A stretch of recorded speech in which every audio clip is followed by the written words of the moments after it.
Cyber does keeps it on track, though. Really. Folks, we are going to play an intro here and whatnot, everything. We just wanted to like do something interesting for y'all and shock you with like a little, human connection first. Then an intro. Hey, yo, Jay, can we get some ratchet one time? Look, I don't want to talk. How you try and press the kid and really you was soft. All you know is capping, homie, you don't know the law. Pedal to the metal, you ain't catching me in. The worst mom ever. I mean, she's like the Iceman family in X2, basically, in one. Hey, Mr. Anti-Idiotic, if I was at Kenosha and whatever, whatnot, everything, I would pretend that I got hurt, right? And like put some rubble on top of me and shit and whatnot, and look like and pretend I was hurt and shit when Kitty Pryde came around, and pretend I like was injured and shit and whatnot, and like let her save me just so I can hit that shit. You know what I'm saying? Yeah. That's how I would do it. You feel me? Just to be clear, like that's how I would get down. I would pretend I was a good ocean survivor. I'd be like, Kitty, save me. I'd take some rocks and like put them on myself and shit and whatnot. Rub some dirt on my face.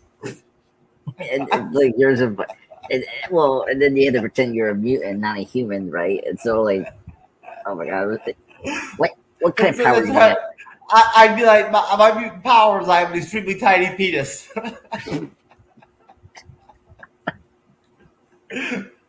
Well, folks, I will give Jeff the power of controlling TV and the internet. That's his ability. So it's so tiny that during sex, you would never even know it was even there or in there. You'd never even know it. You'd be like, "Are you in?" You'd be like, "Are you in or out?" You wouldn't know. Oh, what your power should be is the like persuading women to like you. That's your mutant power, and then that's how your penis can grow big. Women like me. I may be kind of like a. There you go, folks. Actually, we decided our mutant power was going to become, right, Andres? It was going to become the ability to, when a chick makes me wear a condom, have the condom disappear right before sex, like just like disappear, like turn into smoke. You feel me? What do you think, Tim? That's very ethical, right? Sure.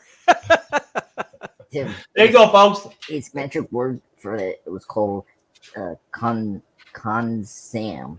Condom / Kazam. Konzam. Yeah, that'd be my mutant power, folks. Just so you know, if I was a mutant, I would have that ability to be able to make condoms disappear before sex. I thought that's just what Shazam did. He Kazams them, and then surprise. I think there were several things I actually listed as my mutant powers on the Monday Night Show, folks. But that's for Monday night. We'll worry about that another time. Anyways, folks, look, this is, of course, the MCU'S Bleeding Edge YouTube channel and podcast. This is, of course, also Wednesday night, 5/15/24. It is 9:43 p.m. Eastern. And welcome to our The Matrix 1999 review. We are one person short in the panel, who I don't know if is going to be on, from Zach from the Trailer Park Brothers or some shit podcast. It's supposed to be potentially coming on. He may not. That's okay. If he doesn't show up, we've got Andre's pop culture guy here. So he's like 3 people on the panel just by himself, even when he's late. Good job on your green screen, Andres. Good job changing it. You've had the same green screen for 3 years now. So I'm very happy for you. Good jump with your test skills. Anyways, folks, on the Matrix review here, the MCU'S Bleeding Edge this evening, Cyberneticshark, my supportive and patient and excellently great as a moderator co-host, is on the guest panel with middle-aged men. Movie review podcast, Tim, back on the Bleeding Edge. And of course, as I already mentioned, Mr. Andres Diaz, Time Cop, Time Lord, Bat Lord, Angela Bassett's fucking little bitch, fucking whatever, whatnot, and everything, like slave or whatever, whatnot. Yep. And there you go. That's the lineup, folks. How's everybody doing tonight? How are you guys? Let's get a big team, vibe going here. Are we ready to rock? Are we ready? Is everybody like jacked for the Matrix here? This is the Matrix, baby. Matrix. I mean, there's a lot of weight to this review, folks. Like, this is the Matrix. Matrix. All right, 1999.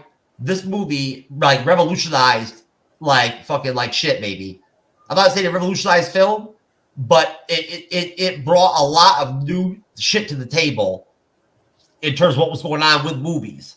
That I believe, and that you guys probably will, you know, all voice and talk about this, influenced a lot of other films in the future. You know, things that came out of this film. And it was super fucking like popular, well, not everything, and like super awesome to watch when it first came out back in the day. Like, talk about a good first watch film, baby. And that'll be my first question, guys, from the panel. I'll go to you, Cyber, first. And, sir, you are the co-host of the MCU'S Bleeding Edge, sir. I believe you should deserve that honor. Sir, would you not agree that when it comes to a first watch film, and that's it, I'm just talking about first watch, The Matrix is a powerhouse? Most certainly. Anytime you go to see a movie and the first time you watch it and you're blown away, I would say that you definitely 100% that would make it a, you know, just like what you said, a great first time flick. This movie, the first time I watched it, it was definitely not in 1999, unfortunately. It was a few years later, probably around. I would say it was probably around the time Reloaded and Resurrection came out, or Revolutions. Was that when you were single and you were too busy getting pussy to watch movies? No. Oh, okay. I wasn't sure. No. Okay. Unfortunately, I wish that was the reason why I didn't watch them, but that's not. Anyways, baby, I missed The Matrix. I was too busy getting laid. Yeah.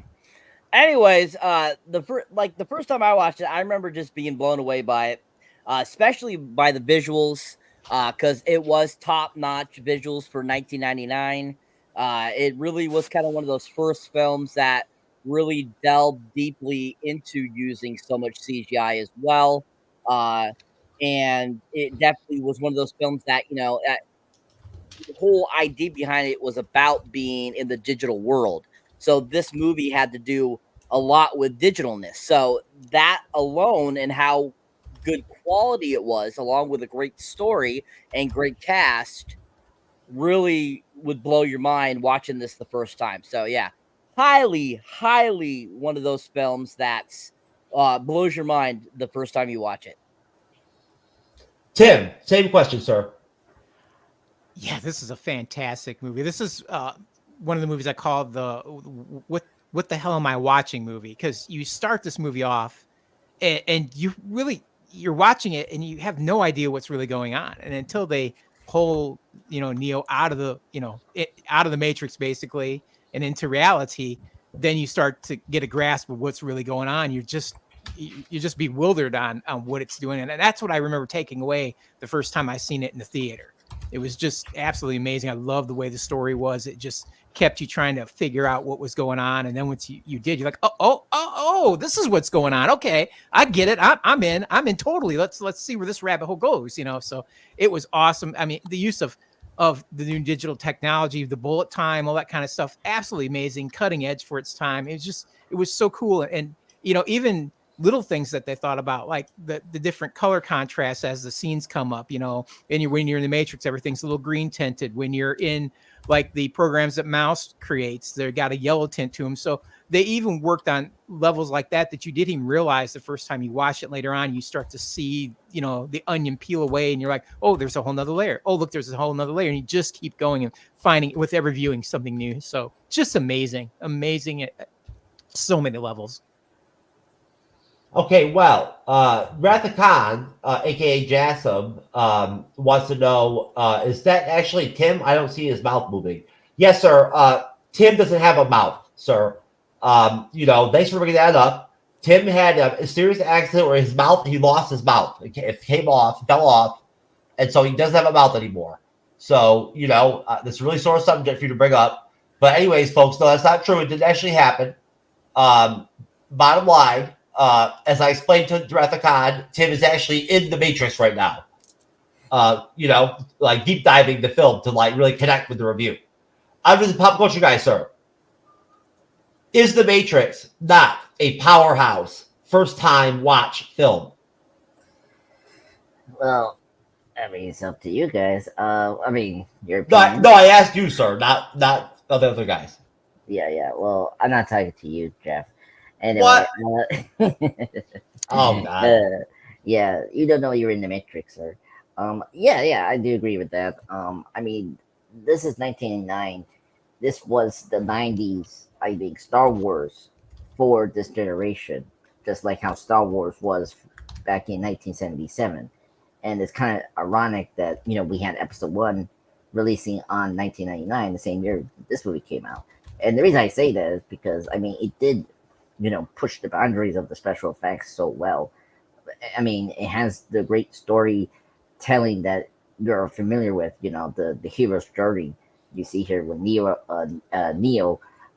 played by Reeves here, and everything just is so just like never seen this before. And the action is like spectacular. I mean, this was combining the 90s action with the Hong Kong action that you saw in cinema, like John Woo and all that, into American cinema, which was crazy. So yeah, it was the 90s Star Wars, but for cyberpunk, which was great. And so yeah, I think that's I really love this movie. It's one of the best sci-fi films of all time. I mean, towards the end of the 90s, that there were several films that kind of talked about virtual reality and the dream into the dream, all that, like Dark City. Dark City came before this movie was released, delved into that a little bit, but in different ways.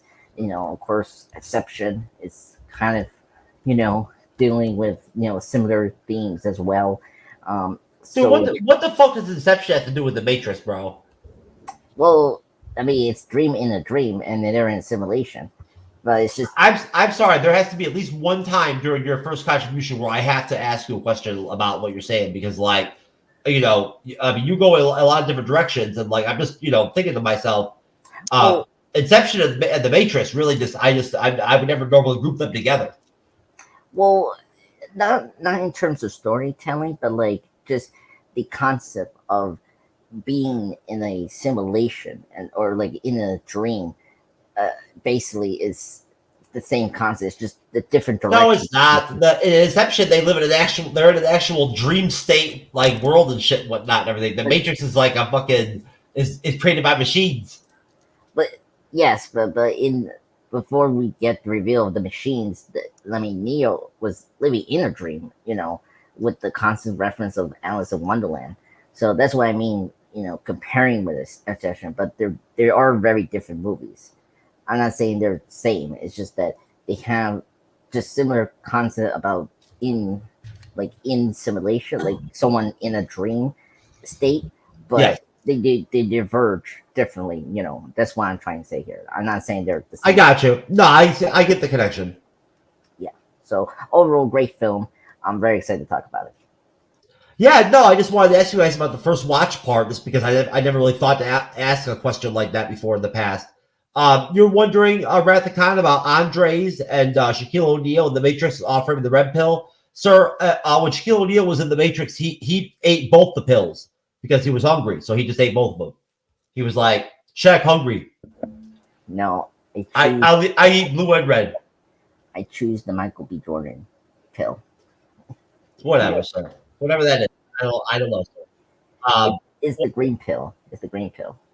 Andres is an obsession with Michael B. Jordan nowadays, Tim. You haven't been here in a while. No, it was Batman the last time I was here. He was trying to talk about Michael Jordan one night in the show, and instead of Michael Jordan, he actually said Michael B. Jordan. Nice. It was not my fault. I'm sorry. It was Michael Jordan. I took the Michael Jordan pill. Well, I'll tell you right now, sir, it's a good thing that Michael Jordan, MJ himself, number 23, is not here on the panel, because he would not appreciate that. Well, fuck you. You say that to MJ's face and see what the fuck happens to you. Anyways, all right. So another question for you guys: The Matrix. All right, first watch. Okay, first time you watched it.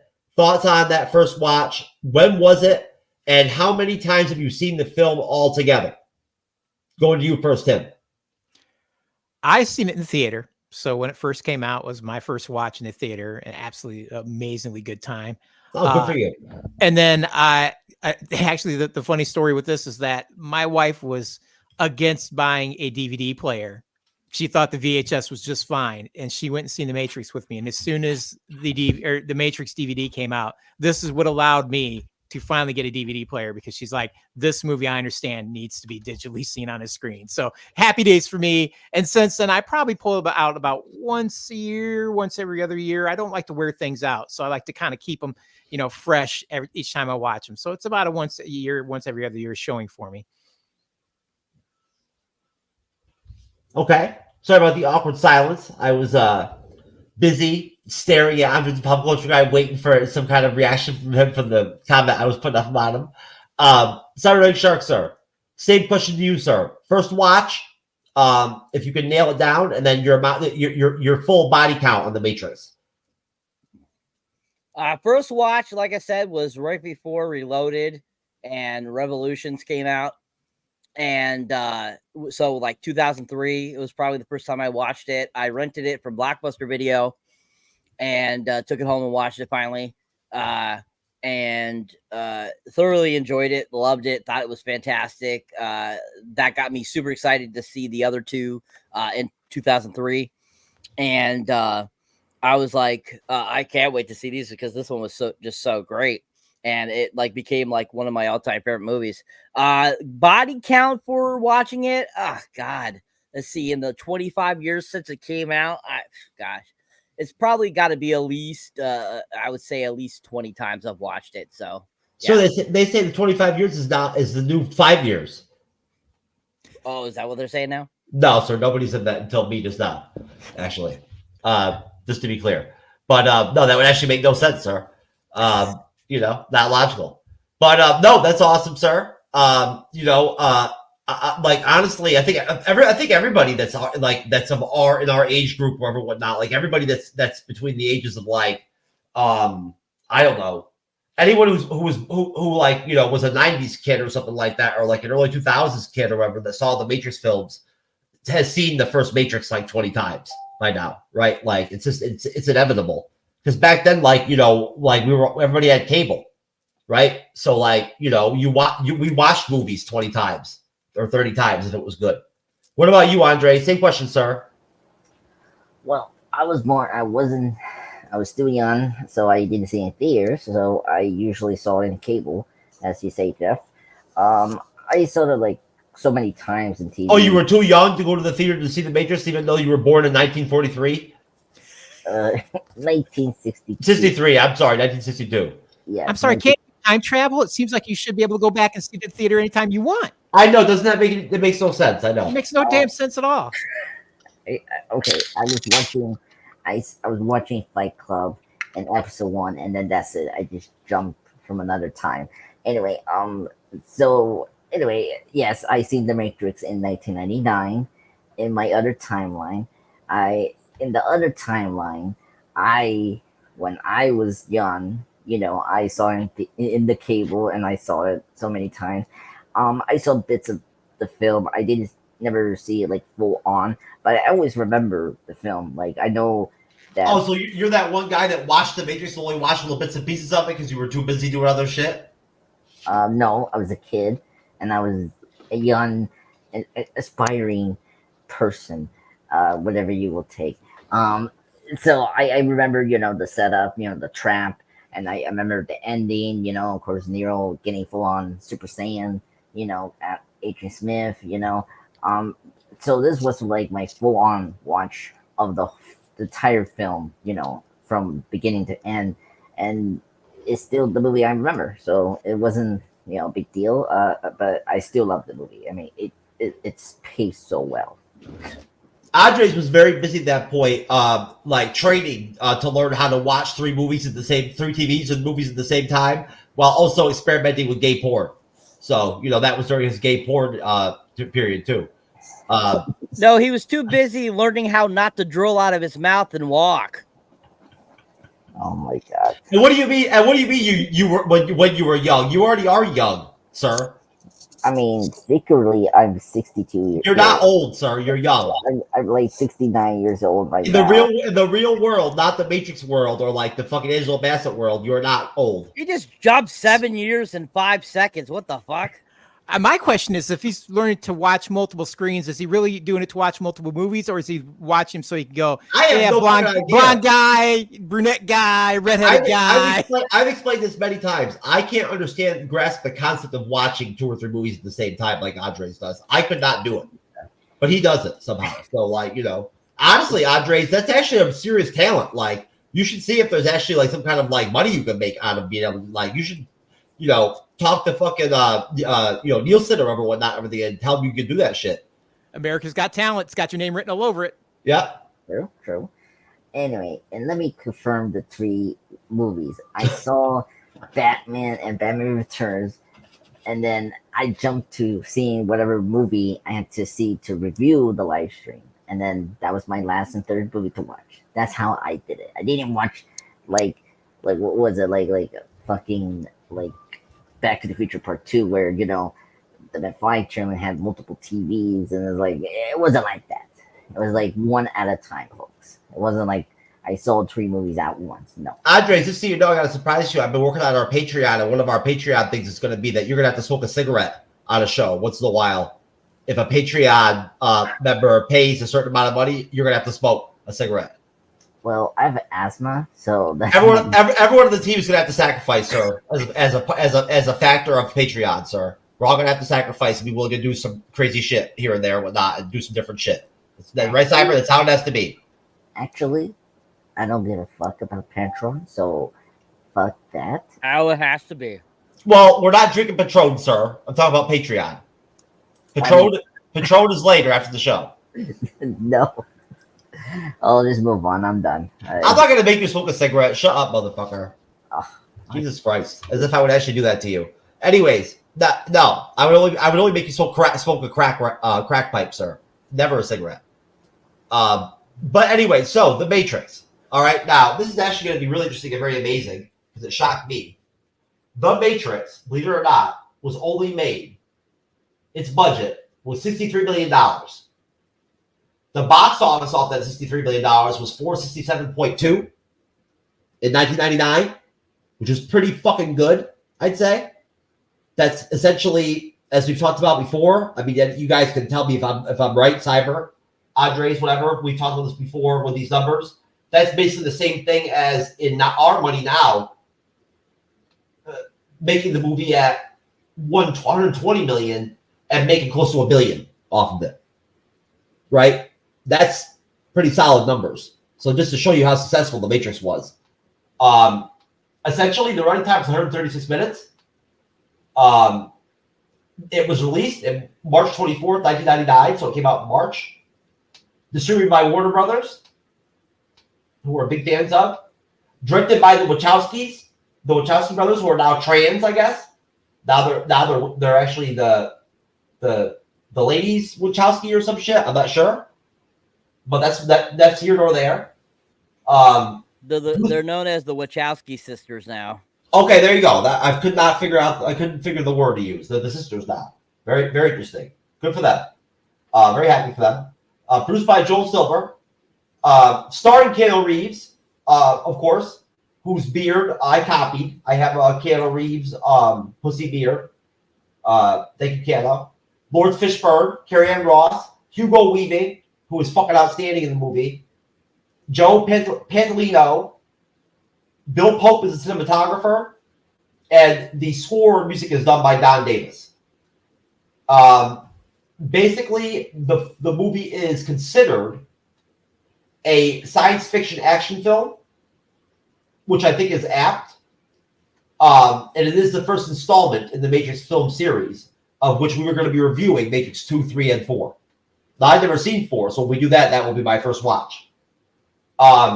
Just a real quick snippet from the Wachowskis. The Matrix is an example of the cyberpunk subgenre of science fiction, and the Wachowskis' approach to action scenes was influenced by anime. and martial arts films, which if you've seen the film, which, you know, we hope since you're watching the review, you have, you can see it in the film.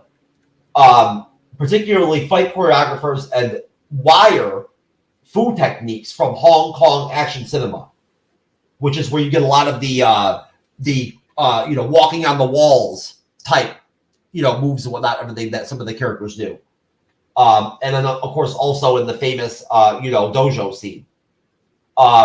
So the film popularized terms such as the red pill, introduced a visual effect known as bullet time, in which the heightened perception of certain characters is represented by allowing the action within a shot to progress in slow motion, while the camera appears to move through the scene at normal speed, allowing the sped up movements of certain characters to be perceived normally. That's pretty deep.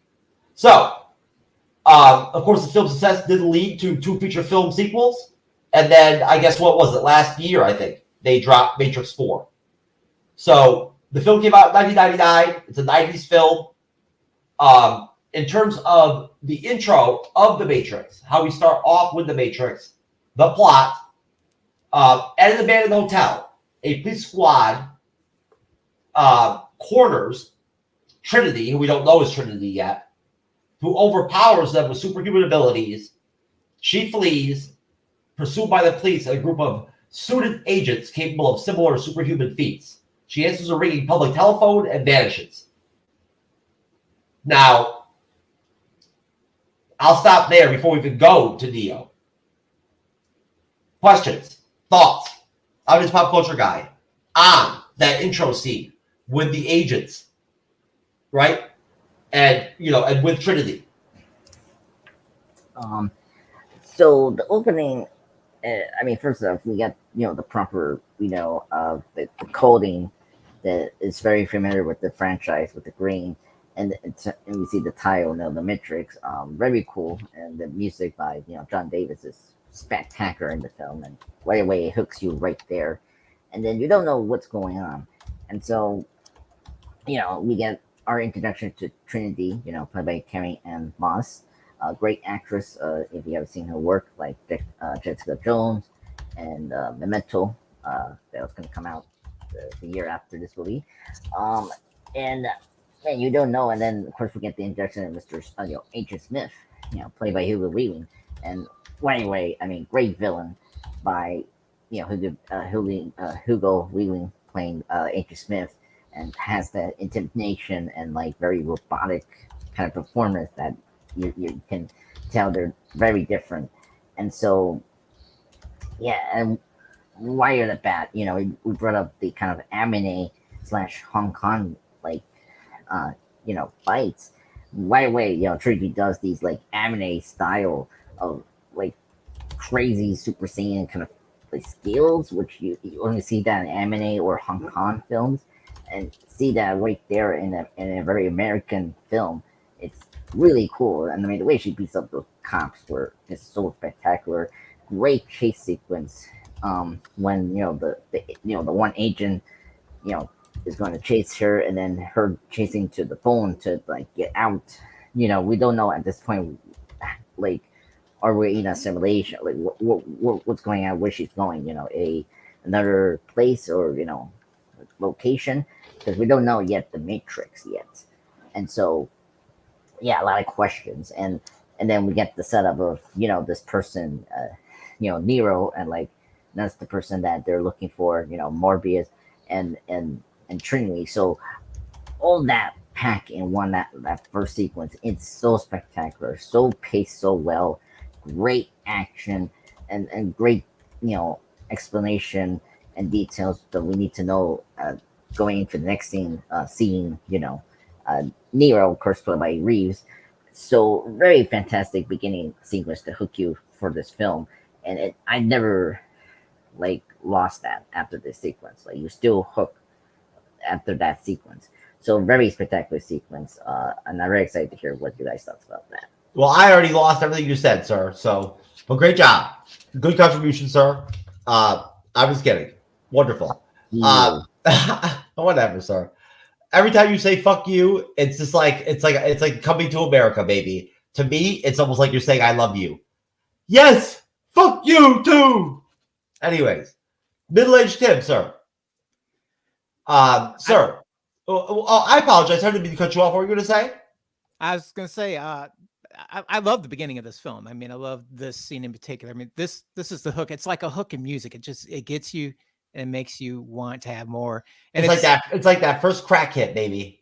Yeah, and it's the scene that got the studio off of it was their back basically because they were a little worried because the Wachowskis before. This was really like their first big film. I mean, they did Bound before this, but it didn't have this kind of budget, so they were really reluctant to really cut them loose. So they kind of put the training wheels and were checking on them all the time. And so they sent them this scene and said, "Hey, this is what we're doing." They're like, "Oh, this is fantastic." So they were, the studios were hooked, and they basically said, "You guys go do what you do," and they kind of gave them a lot more leash to run with after that. And I think the audience benefits from that because they really spent a lot of time, creating this scene to what it becomes to hook you in, and it did its job, and it's got great wire work on it because that's part of you're watching like what the hell's going on. It's she's running on walls and stuff, and there's just great martial arts going on in there, and no one had seen that at that point. No one had seen no one in the audience. None of us we'd never seen anyone do some of that stuff at that point. It wasn't done. I mean, not like that. Not in the Matrix. Yeah, we'd seen wire work. I mean, if anybody's watching, no, but you get what I'm saying. Yeah, the little things they added, the ability to run on the walls and things like that and whatnot and everything. Yeah, and it really, it gives you that cyberpunk, anime feel brought onto the real screen. You're like, this is the stuff you see in anime, and here it is. Like, it's really happening in front of you, and it's fantastic. You're just stunned by it, and then it goes from there into the great chase scene, of her running across the roof, at top speed and flying across to the other buildings, and you're watching them do all those leaps, and you're like, what the hell? Like, this is not real. You're just like, this is just stupid. Nobody can do this. And you don't realize why until much later, but you're still fascinated watching it the whole time. You're like, I don't care. It's still awesome to watch. Oh, and it really elevates her character from jump. Yeah, absolutely. And then you get down to, she gets to the phone and you seeing that truck that's going to hit her and then she's gone, and you're just like, wow, that's freaking fantastic. So it's just visually stunning. It just draws you into the movie and makes you want more. And it's like that first hill in a roller coaster. You get that first taste. You're like, I want more. Just keep making these hills bigger and bigger. And that's what they keep doing throughout this whole movie. They just, every time you think they can't do something better than this, they just find that next hill, make it a little taller, add in a little twist, then a loop to loop. And it just keeps going from there. So it's a roller coaster ride of a film. It's fantastic. It's things like you said, you haven't seen like this up till now. And they just did an amazing job with it. Cyber, it's interesting how in the intro, you don't get any woke like MCU vibes, right? Coming off of any of the action with Carrie-Anne Moss in the fight scenes and whatnot and all that. There's none of that, like, she doesn't come off like she's literally overpowering them in like a She-Hulk manhandle way, right? She's using her abilities within the Matrix. You understand where I'm going with this? It's well done, like her female action scenes. Would you agree? Especially in that intro, like it's not over the top. She still comes off as a woman fighting men. Exactly. There you go, sir. There's an elegance to it. Like they used her grace and movement and made that part of the Trinity character. No, go ahead, Cyber. You know where I was going. You know the question. Okay. You know it, sir. You know it, baby. Yeah, so they definitely kept the women and the men in this. Most definitely. 1999 was a far cry from anything in the last 4 years. So, there still were some semblance in Hollywood at the time. But anyways, the beginning scene, with Trinity is a great action sequence. We get a lot of great, action sequence there. We get to see her, kicking butt. We get to see her use her type of fighting style versus like what we see others, how they fight throughout the film. And we definitely get kind of a good idea of how badass Trinity is. And that, she is just as awesome and kick-assery as all the rest of the people are. So, this is a really great introduction to the character of Trinity, played by Carrie-Anne Moss. and I really enjoy it. I think that she does a great job. I think it's a great way to introduce the film, and you get kind of a good idea of like where this is going to go and how she's going to be a really big piece of, you know, what the Matrix is all about. There you go, baby. I feel you. I'm totally with you on that. I'm just pop culture guys back. So let me back on the show. Are you okay, Andres? Yeah. Sorry about that. Oh, that's okay. We were worried about you, sir. We didn't know if maybe you time skipped or something like that. We didn't know, so we were concerned. Time slip, I think. Yeah. We didn't want you to time slip and end up in some dimension where like you had to make out with the bearded lady or whatnot or something. So. Yeah. Oh, you know what, Tim? You don't know about the bearded lady yet. I'm sorry, sir. No one's gonna marry you, Hernam. Like, you have a beard. No one's gonna date you, Hernam. You have a beard. No one's gonna be your boyfriend, Hernam. You have a beard. You are not a preference to a lot of men. And then And a mustache. Mustache too. Feminine men message me, but that's not who I'm attracted to. Hannah, I like really masculine men because I am very soft. I'm so different. She's very soft, Tim. I don't know if that's what you could possibly run into when you time travel, and I think I would just stay in my one time. Tim, she's soft and her beard is soft too, so it's a double whammy. Hey, I'll tell you right now. Hats off to you, sir. If you could drink enough alcohol to get past that beard, to smash Wunan, or whatever the fuck her name is. What's her name, Andres? Hernan or some shit? Yeah, Hernan or something like that. I'm sorry, Andres. I know I haven't played your favorite video yet. Don't worry. At some point during the show, sir, I'll play your clip. I'll play it. Don't worry. That's good. Andres is obsessed with that nudie like titty shot, clip that I have with that everything, and like he gets all unhappy until I play it. But just move on. It's just the physical and like I say, just the I don't know, like it's just it's impossible to move your parts fast, and it's like no, that's not how you do it. Oh, okay. Tim, also, Cyber actually added to the video collection too, sir, so I should incorporate I'm him. about that life. Ask P. Diddy. I just came from his house, even though I'm feeling funny after drinking P. Diddy juice. Wait, what the fuck? What's happening here? Dude, what the fuck happened to that dude, man? Seriously, how the fuck did he manage to fall at that angle? I have no idea. I guess you drink a quarter of a 40 when you're that height, and it just takes you out. That guy that narrates that video is fucking hilarious, bro. Hilarious. I'm serious. The P. Diddy Juice shit is hilarious. Anyways, sorry about that, folks. We always, there's always we have to stop for moments like bearded lady videos and things like that and whatnot, because it's part of the inclusivity that we really is really important to us on the Bleeding Edge.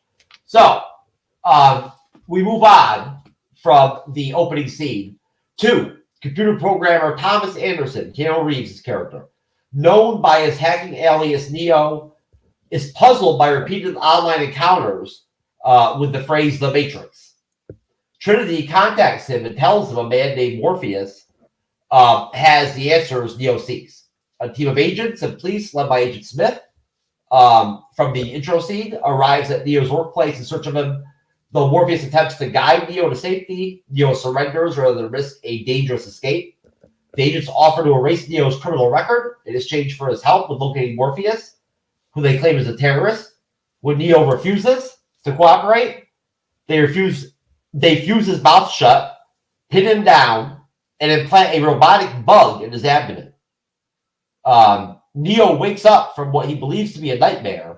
Soon after, Neo is taken by Trinity to meet Morpheus as she removes the bug from Neo. And now, in that also is the club scene where he goes to the club with like the, those like punker people or whatnot that bought like whatever, I don't know, bullshit that they bought from him or whatever, some tech shit. He goes to the club with them, right? And he meets Trinity at the club. And I actually thought that I wanted to just mention that because I thought that was a dope scene. But we do get the scene where they have him in the car. Morpheus is people and whatnot and everything, Trinity and that other like dyke looking chick. And they pull the bug out. And again, in 1999, that fucking shit with that scene was like on some like hardcore shit level type stuff. That was some new shit to me. I remember watching it and being like, what? It was very futuristic.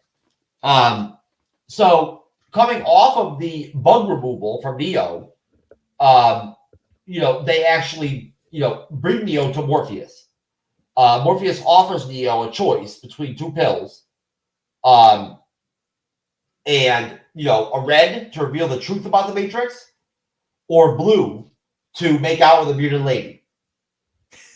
And or blue to make Neo forget everything and return to his former life and wake up with a bearded lady in his bed.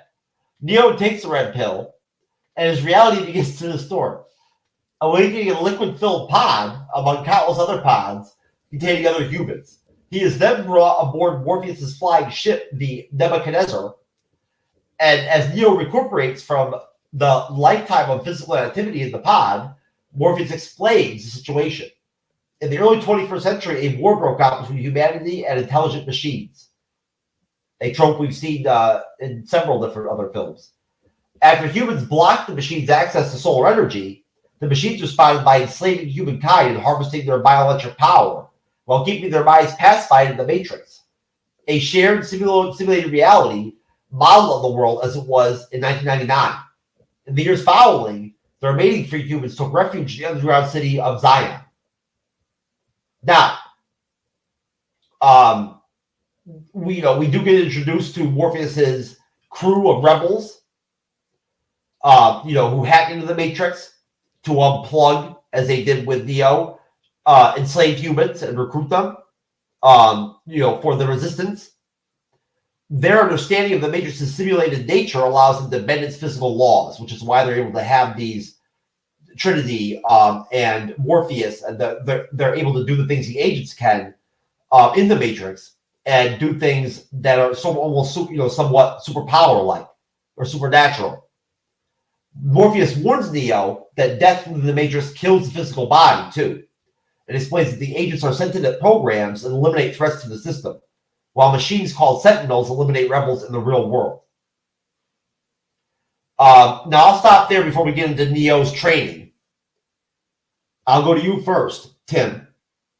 What are your thoughts around that, portion of the film leading up to when, when Neo deep dives into his training in the simulator? Oh, there's so much going on in what you just described. The first thing for me is just beating Agent Smith. I mean, that's the first major thing. I enjoy what Hugo did with that role. Me too. Unlike Arnold, who, he's playing, not really a computer program, but a Terminator robot, but he still seemed to have like that Arnold personality where I felt like Hugo brought to this. He managed to figure out a way to make Agent Smith very sterile. On one side, there is a future. On the other, there is not. I mean, it's just the tone and the way he presents himself. It was just very machine-like, very neutral. And I thought, this guy's just kind of terrifying in his own right. Just the way he presents that character. I thought that was fantastic. And then, as you move along, and he goes to the club and everything, which is, I guess, a real S&M club they actually went to, which I thought was kind of interesting. Gets to meet Trinity. I mean, that whole scene where she wakes him up and she's like, Neo, wake up. There's somebody coming, kind of talks to him through the screen, and then knock, knock, and there's a knock at the door and stuff. I don't know about you, but I'd probably mess myself if that happened. If I woke up out of a dream and then that kind of fell into place, it would unnerve me to no end, And then, follow the white rabbit, and he sees that tattoo. He's like, oh, okay, I'll go. And he ends up showing up there, and then Trinity shows up and kind of tells him what's going on. It's like, look, we don't have a lot of time to talk. You're in a lot of danger. You're going to have to do this. And then, he wakes up the next morning, goes to work, and he gets the call from Morpheus, with the phone. And I love how he opens up the package. As soon as he picks it up, the phone rings, just weird things like that. I can't imagine real life how I'd respond to that. It would be so surreal. It would just freak me out.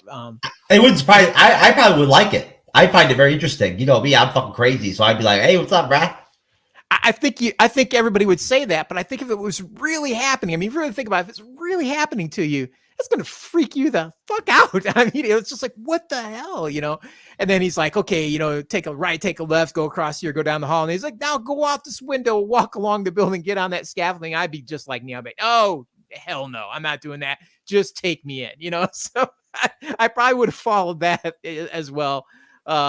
And then, like I said, the whole scene with Agent Smith's pretty terrifying. Then he's like, well, he puts, the mouth thing starts happening, and that's where you're really going to lose it. You're just, I'm probably passed out on the floor at that point. It's just so weird. And then they pick him up and bring him in the car, and they pull that thing. He's like, that thing's fucking real, and they're like, hold still. And they pull that thing out of him and dump it on the ground. It's so much cool stuff going on there. It's just a lot of really cool stuff even before you get to the point where he takes the pill and is pulled out of the Matrix. So it's really some good storytelling. Well said, sir. Andres, pop culture guy, sir. Are you okay, sir? Are you doing well? Oh, stop. Don't be so negative, sir. Anyways, same question to you, sir. What are your thoughts? I've thrown a lot of a big chunk of the film at you, sir. What do you got? Oh yeah. Okay. So obviously, Mr. Reeves himself, great actor.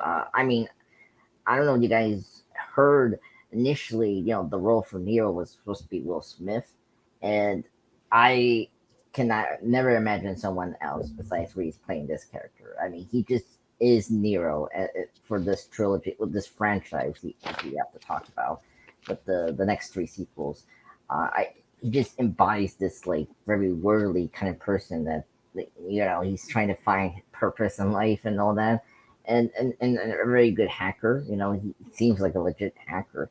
And that sequence, him going down to the rapid, the right rapid, going to that party, seeing Trinity, and then the job. And by the way, his boss was so rude. I mean, he's like, don't ever come late ever again because you have a good job. And it's like, come on, he's late for like one, like in the morning. It's like, what's such a big deal?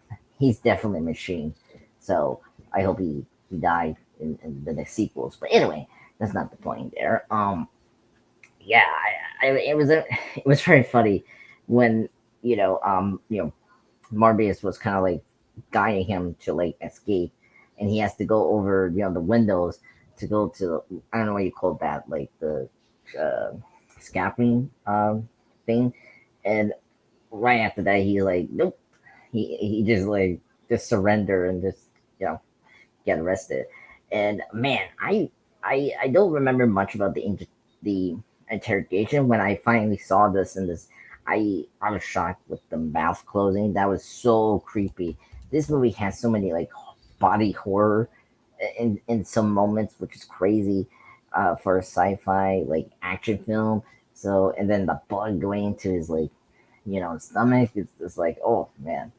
So that was crazy. And I had an STD like that one time, to be honest with you. Just one time I had one like that. It was crazy. Oh my god. Sure thing, sir.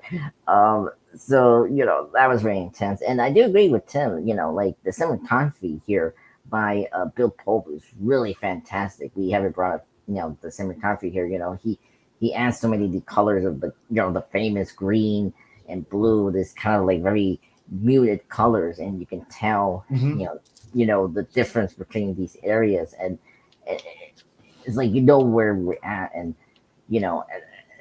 it's so like it hasn't dated the film, like it's so timeless, which is great. So yeah, and then after that, Jeff, just tell me where's the stopping point. But after Trinity convince Nero to go with them and take the bug out, it was a very good moment from Trinity to like convince him, like, yeah, you've gone so far from here, just don't go back. It's like you want to repeat your like loop, as this like mindless system or robot. So that's the stopping point, Jeff. Yeah. What at the time at the point of the movie where where Trinity is basically a conduit, kind of teasing, and like Neo almost, Yeah. Yeah. I mean, all that sequence is so great. I mean, it's important to know him. And so, like, this sequence, it was very helpful to know. You're right. Establishing him as his original self in the movie is very important. You're right. Yeah, before the reveal, No, I just want to make it clear too, folks. This is 1999, so Carrie-Anne Moss is smoking hot in this movie. So she definitely has hella sex appeal, and that plays, very well for her character with Neo and their interaction. There's romantic tension or pushed chemistry almost automatically in the film between them. Cyber Sir, rounding it out on this one, your thoughts? So this section of the film, you get introduced to Neo, of course, which, is fun because we get to see Mr. Keanu Reeves. And, if you're a fan of Keanu Reeves and you enjoy him and other things prior to The Matrix, like Point Break or Bill and Ted's Excellent Adventure or Bogus Adventure or, Billing, Minnesota or Private Idaho, there's so many things that he's done. Speed prior to this point, and Matrix really was kind of like his big final, he became a superstar at this point. Yeah. So getting to see him right at the forefront and see how great of a performance he delivered, you really, enjoy what he brings to it, and you love his Neo character. You like how he is playing kind of like this.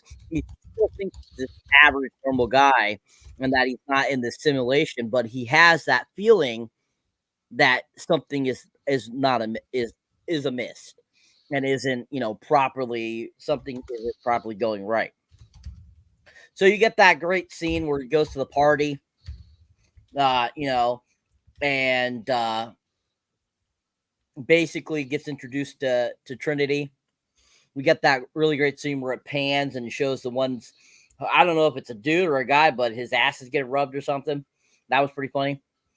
And I just thought the angle was hilarious, how it panned into showing them. And, basically she's like, I know what you're looking for. I was looking for the same thing, Morpheus.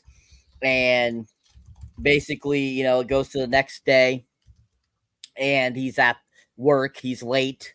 And, basically we have that great scene where he's talking to Morpheus on the phone and telling him what to do to get out of the situation. But of course he doesn't. He ends up going with the agents who then end up putting that tracker in him that goes from a solid piece of metal to this almost parasitic looking creature. And then of course we have to talk about the mouth, basically disappearing. That scene was really done well. The prosthetic work, the visual effects there were done really well for the time, and it really looked like his whole mouth shut up at that moment. It really closed up. That was really cool, and that looked really cool. I wasn't like Andres. I wasn't grossed out by it or anything. I thought it was really cool, and I thought it was just a really well done special effect. And him waking up in bed after thinking that was kind of like a dream, and then it's Morpheus on the phone again, calls him, gets him to meet under that bridge so that they can take it out, and realizes that it's real. And the leading up to the whole sequence where he finally takes the red pill is really ingenious. I thought the look of the film was that very like Andre was saying, those dark blues, that very dark looking. It looked very grayish. But I feel like that was trying to represent kind of how the world has become. It's become very bleak. It's become desolate.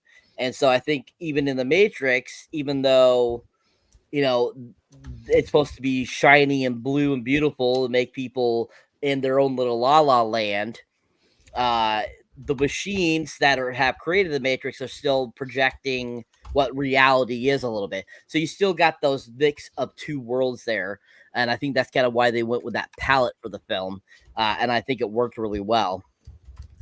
And, but that scene where he's finally discovered being awakened in the real world, that the CGI in that scene where the silver is basically going up his body and basically transferring his mind back to his actual body was so super cool for 1999. I really enjoyed it. I thought it was really cool. You get to see, Morpheus for the first time too, as well, was really awesome. Laurence Fishburne, who, we all recognize from things over the years. Of course, we knew him as Larry Fishburne when he was on Pee-wee's Playhouse.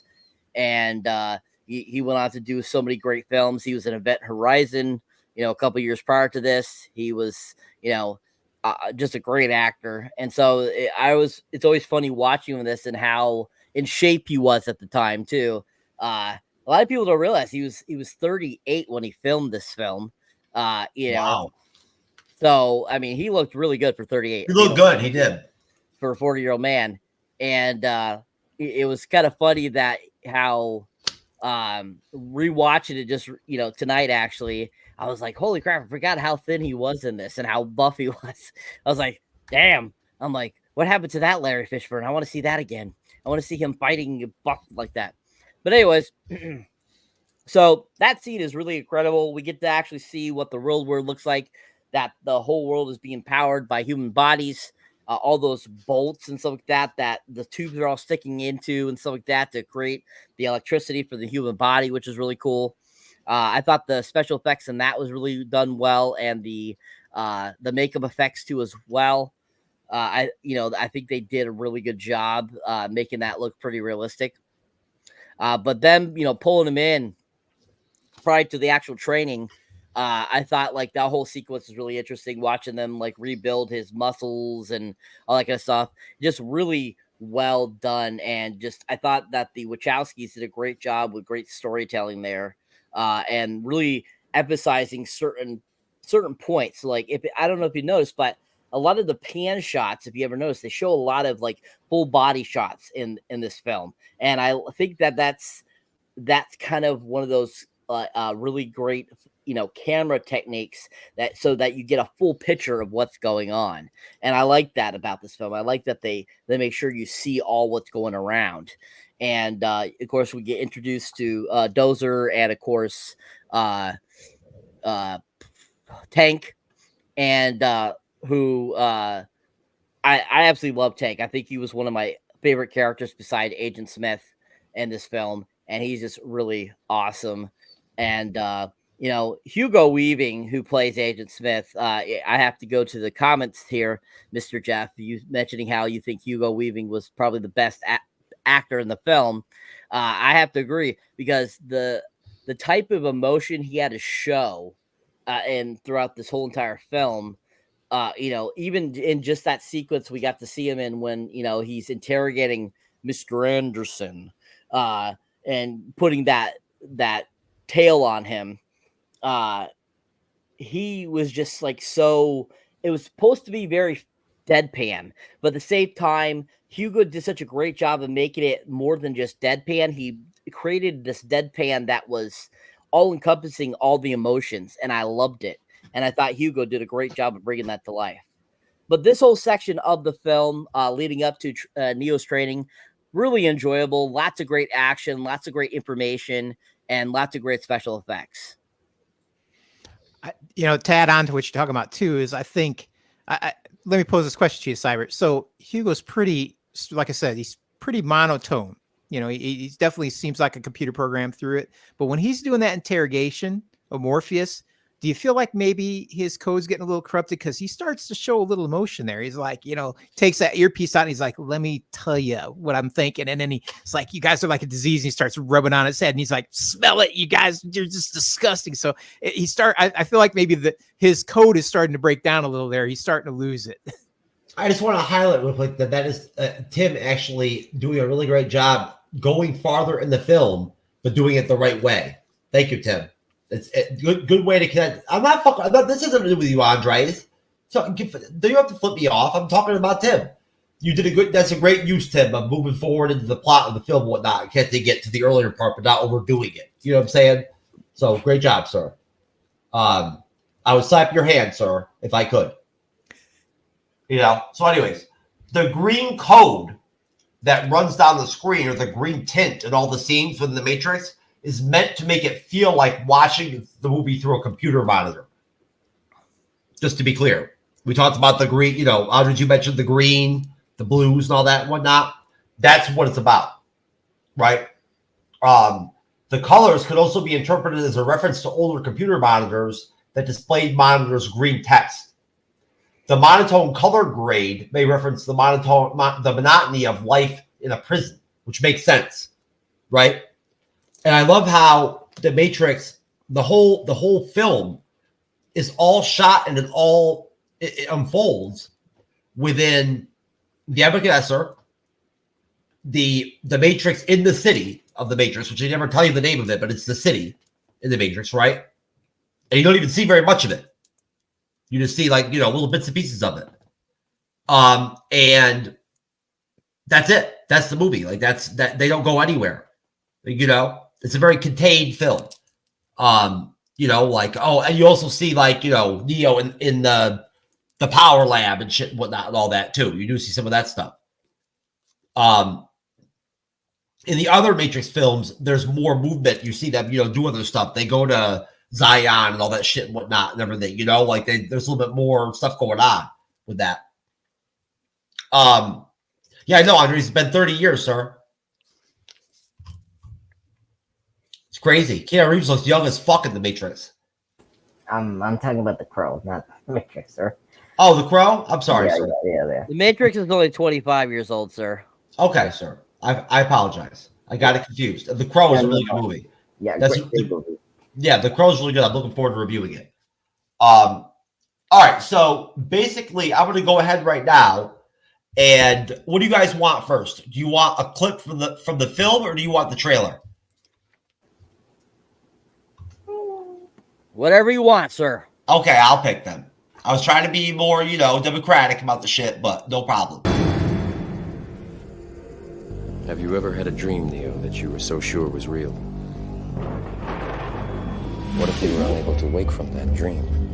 How would you know the difference between the dream world and the real world? It's the question that drives us, Neo. What is the Matrix? It is the world that has been pulled over your eyes to blind you from the truth for your mind. The Matrix is a system, Neo. That system is our enemy. Try to realize the truth. What truth? There is no spoon. Human beings are a disease, a cancer of this planet. You are a plague, and we are the cure. No one has ever done anything like this. That's why it's going to work. Mr. Anders. What are you trying to tell me? That I can dodge bullets? No, Neo. I'm trying to tell you that when you're ready, you won't have to. Whoa.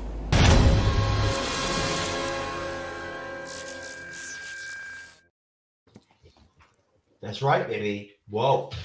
So, before we move into the movie farther down into the plot, I just wanted to mention one thing that I notated and whatnot during my outline, and that was that, of course, every film has some imperfections and whatnot and all that, but one thing that did bother me a little bit, and if anybody on the panel has any thoughts on this, please feel free to let me know and espouse.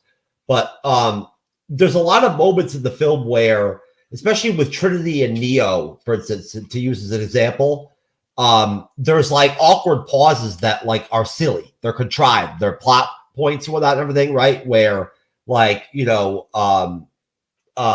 Trinity is, Neo will ask Trinity a question. Like, how do you know that I'm the one? Right? And all this shit. When right before Trinity will be saying something all powerful about how he's the one, but then Trinity will shut up. Right? Like she just won't say anything. Because like she can't yet in the story or in the plot, and am I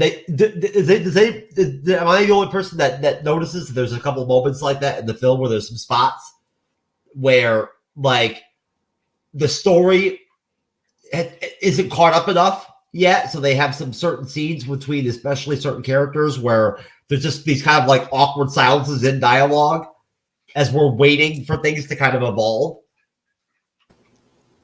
I think it's a clumsy love story. It's a little bit of George Lucas influence. Well, no. I mean, when it comes to the Oracle stuff and all that and whatnot, right? Like, not to move too forward in the film, but Morpheus and Trinity can't tell Neo what the Oracle told her, right?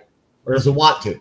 So they have these awkward moments where they're talking and they're like, it's all poignant, the scenes, they're like powerful scenes.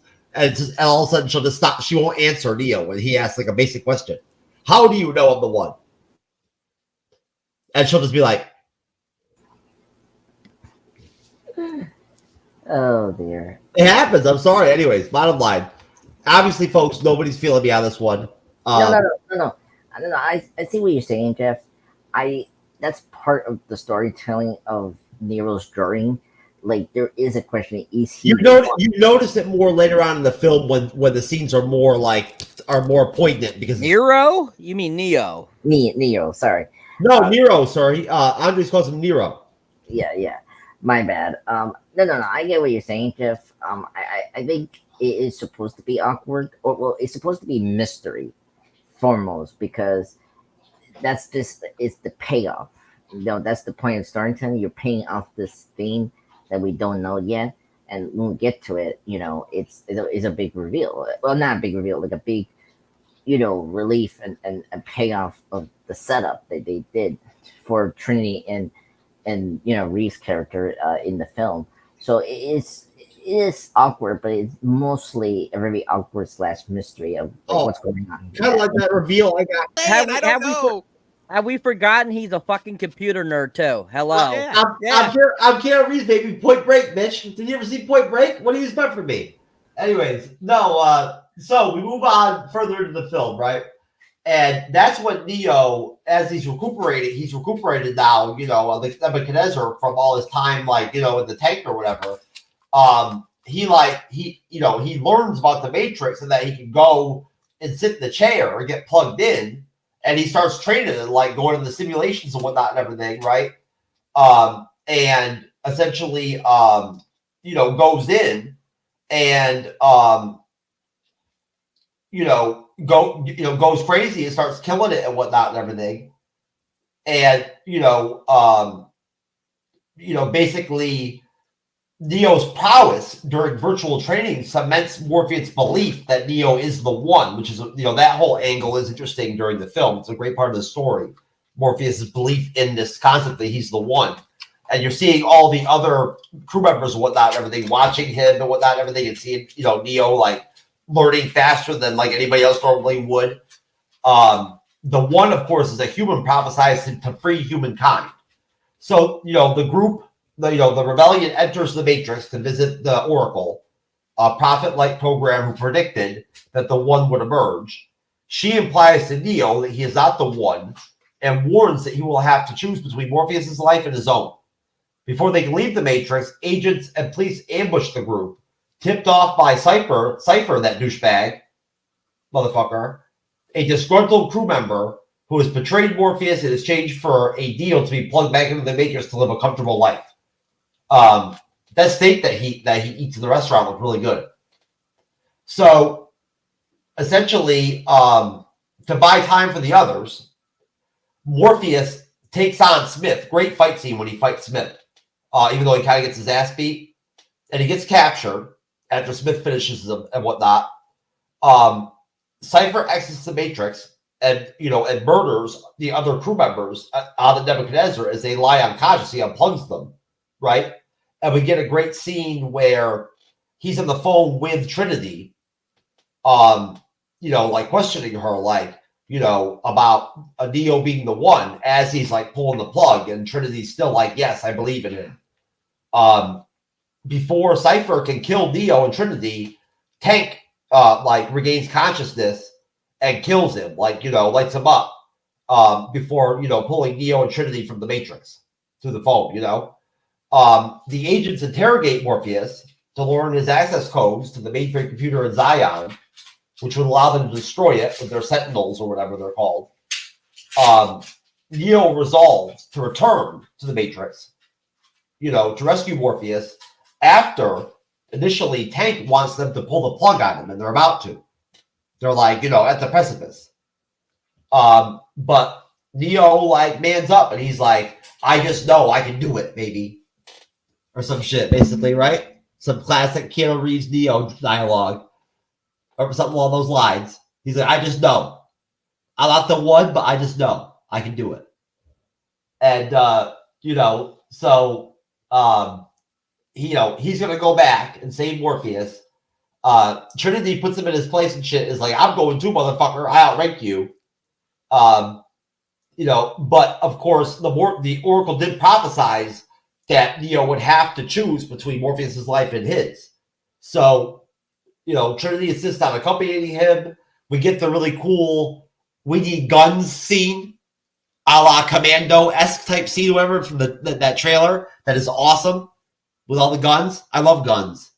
In the 90s, they had guns in the movies. It was great. I love that part about the Matrix. They have a lot of guns. It's wonderful. So, essentially, Trinity and Neo prepare for this mission to go rescue Morpheus. And, I'll stop there before they actually go on the mission. Cyberneticshark, sir, your thoughts on the segment of the film leading up to the actual launch of the rescue mission for Morpheus. Or excuse me, Morpheus. Yeah, let's it's not Morbius, people. Morpheus. PH, people. All right. So, I mean, this section of the film, it's, very entertaining. We get to see, Neo learning how to be uploaded with all this information. He takes it like a machine, once again, kind of, pushing it towards Morpheus that, he is the one. We see them in action in, one of the simulated realities. He gets, basically, kind of he's basically force fed exactly what the real world's like at before he really goes into simulation.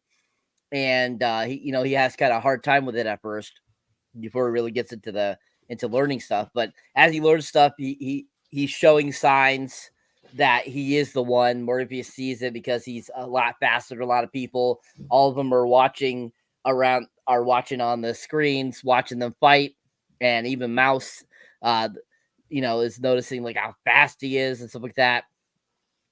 And that sequence was really well done.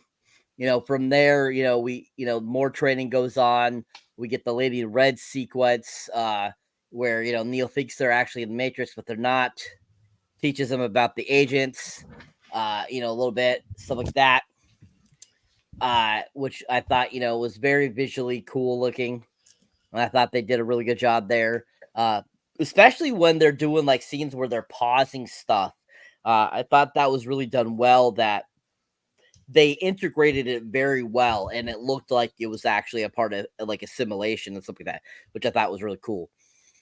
And so, as they go on, we finally get kind of that we get to go see the Oracle, and, Oracle tells Neo, blah, blah, blah, tell him basically that he's not the one.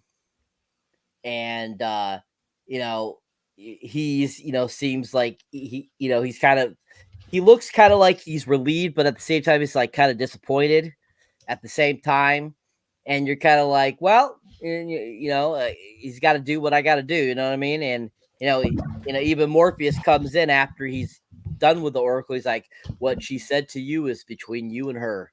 I don't need to know. And you're just kind of like, you don't want to know, Morpheus. You don't want to know. And you're kind of like, okay, cool. But then basically when they're trying to make their way back, that's when they unfortunately get put into a trap. That's when the whole Cypher thing happens. And, Cypher, played by Joe Palladino, is so fun. I really like him. And he's been one of my favorite actors since I saw him in The Goonies back in '85. And, I think that he's just one of those great character actors. And so him playing Cypher was a really good choice because he could play a really good, like, kind of douchebaggy type of character. And he plays that very well in this. And I remember the first time watching this and finding out he was a bad guy, I was like, what? I'm like, especially that scene where he's talking with Agent Smith. Isn't he in Memento as a bad guy too? Yes, and which was a year later. And he's like eating that steak, and I'm just he's eating that steak and saying it's so juicy, yummy. I'm just going to myself, man, damn, I need a steak myself because that just looks so good. But anyways, that's what I said, dude. That was the best fucking looking steak ever. So you get why he's doing what he's doing, because that the taste of a steak, there's nothing like it, and you gotta understand why you want to go back to tasting that versus that crap that they're eating on the Nebuchadnezzar that looks basically like gruel. And so going back to him, basically turning on them and putting them in a trap and stuff. He starts pulling out their plugs, killing them all, watching them die. I thought all the actors and actresses did a great job of pretending to die, and stuff like that was really done well. And I thought that that whole sequence is just, you're like on the tip of your feet and tip of your toes, just like, holy crap, is he gonna win? Is he gonna get all the people? And so finally we get to him having that conversation with Trinity, and him asking her all these questions. Before Tank, comes back to save the day and allow Trinity and Neo to get back, which was really done well. I really enjoyed the guy that played Tank, Marcus Chano, I think is his last name. I thought he did a really good job. I would have liked to seen him in more of the films because he was just a really great character, and I thought he did a good job in the film. And I wish he definitely would have had more screen time in this film, because he had a pretty decent amount, but I would have liked to have seen him a little more of a capacity. I thought it would have been nice. But yeah, I think he does a great job too, as well, just portraying this Tank character, and you could feel his basically he has a really good way of expressing his emotions. Like where we were talking earlier about how Hugo Weaving is very deadpan. He's all really emotional. So I thought they're two very good contrasting facial actors. But as it goes past that, they stop Cypher, and they decide that they're going to go in and try to get Morpheus. Basically, that whole sequence where Morpheus is fighting Agent Smith in that room, which was really cool. The whole martial arts anime look really comes to the play there, and some of the fight sequences there, with how Laurence Fishburne is getting hit and how he's flying into the walls and stuff like that, and the karate chopping that they're doing and stuff like that was just really cool. And then basically capturing him, you're just like, no, they captured Morpheus, no. But yeah, that whole sequence is really done well. Really enjoyed it, and I thought it was really entertaining and moved the story along very well. Yeah, that scene with Morpheus and Agent Smith or whatnot and all that, in a way, gives me some PTSD and shit, to tell you the truth, from the night that She-Hulk downed me, because it very much resembles to like how She-Hulk treated me, right, Tim? Once she grabbed me up with her claws and shit and whatnot, how Morpheus' head gets like bashed into a toilet and breaks the toilet and shit and whatnot. That's what it was like with me and She-Hulk.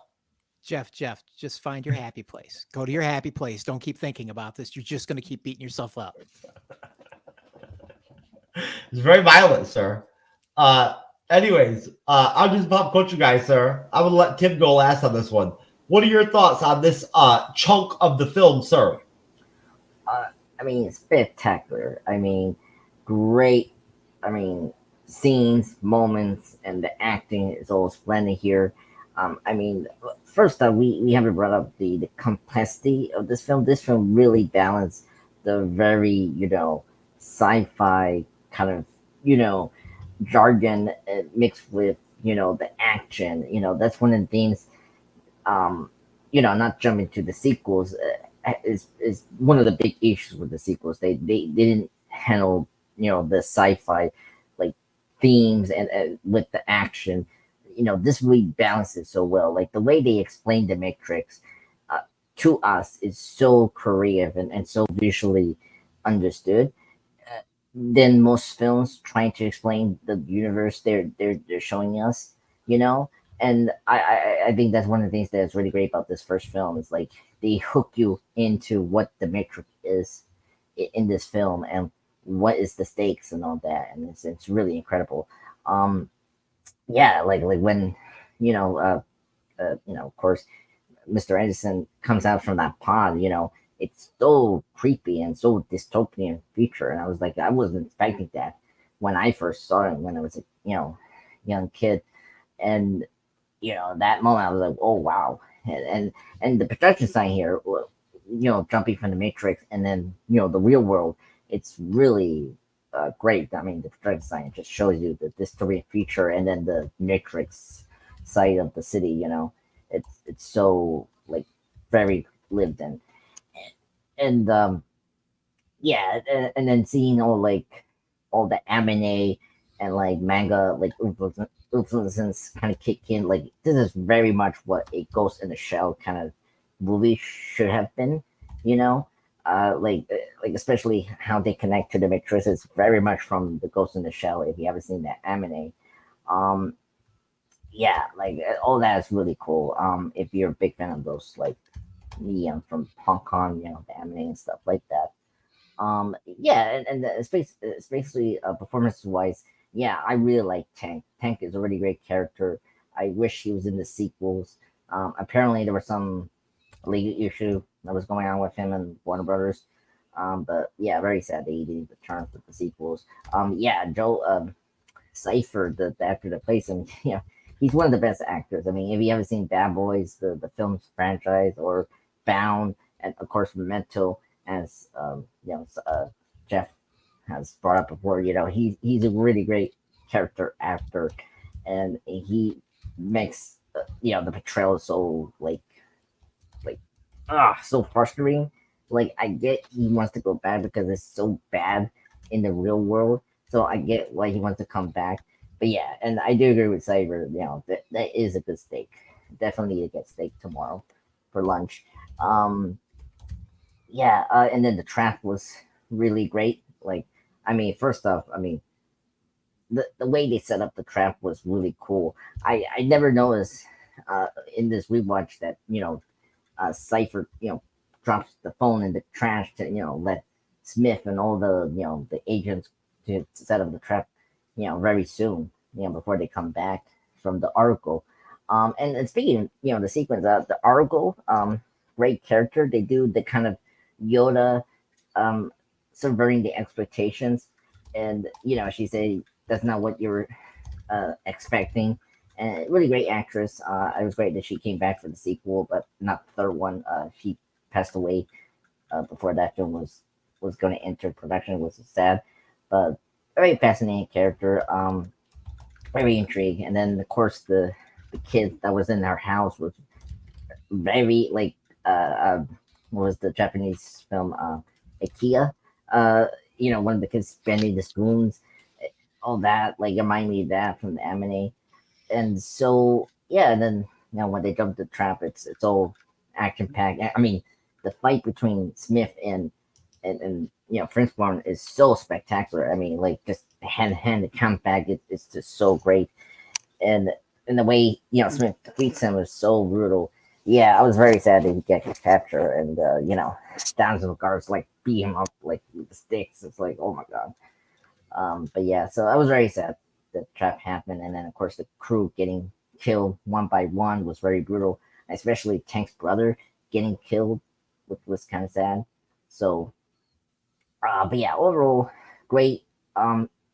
Second half of the film that is so iconic still.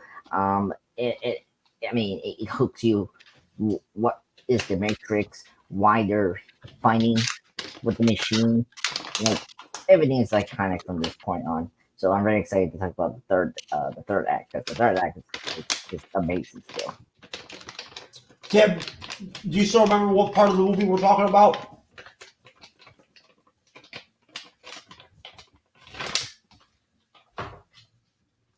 Tim. Oh, I'm sorry, I was on mute there. You're yeah, fine. I know where we're at. Yeah. Have at it, sir.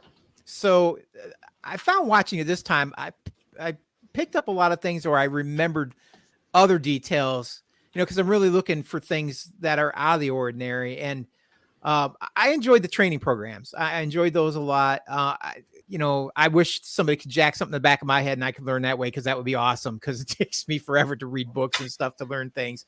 But what I enjoyed about that is the subtle things they did. When you watch those training programs, you can tell they're not Matrix programs. They're written by mouse, so it's a poorer man's training program. And the things that they did is they hired a lot of twins and stuff and had them in those programs. So if you watch, you'll see a lot of what would be duplicate characters inside those, or you'll see somebody that they'll have one moment they'll have bumping into Neo, and the next minute that same actor is the cop that's leaning up against a car. So it's the same actor multiple times wearing different, uniforms, outfits, whatever, throughout it. So I thought that was kind of a cool take that you won't pick up on your first time watching it, maybe not in your fourth or fifth. So I thought that was really cool. And, once they get done training, then they go in and they get into the dojo, and he gets to kind of spar with Morpheus. And Morpheus is kind of acting like the ancient master from the temple training him. He's kind of explaining things, but not really just spelling out for me. He's doing that riddle thing. So he's like trying to tell him, like, look, the world that you live in is not the world that we fight in when we're in the Matrix. Like, physics and stuff doesn't matter here. You can do things outside of the norm. You need to think outside the box. But he never really quite says it. He'll just pose it in questions to Neo, and he's kind of trying to let him figure it out. And I thought that was infuriating for Neo, but yet interesting, and kind of harkens back to the ancient master when you ask him questions and he just answers the question with another question or another riddle.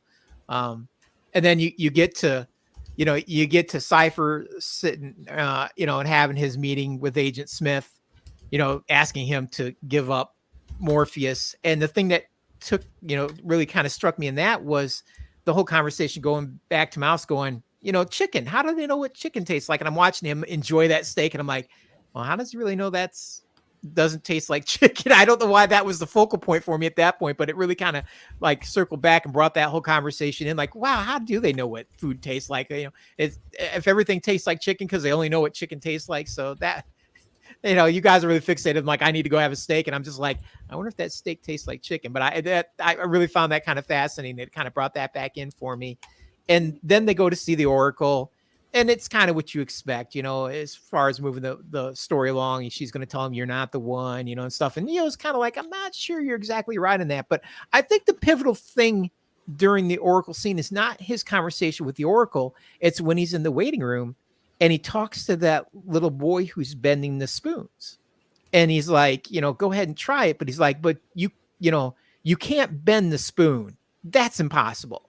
But you can change the reality around the spoon to make it seem like it's bending. And I think that's the epiphany moment where Neo starts to put it together with what Morpheus said to him in the training in the dojo. He's like, look, I really, I can warp this reality and make it into what I want it to be, because it doesn't follow the laws of physics or, the reality that I know. And he makes that spoon start to bend. And so I think that's the moment it starts to click for him, and then of course they leave there, and, the trap is set.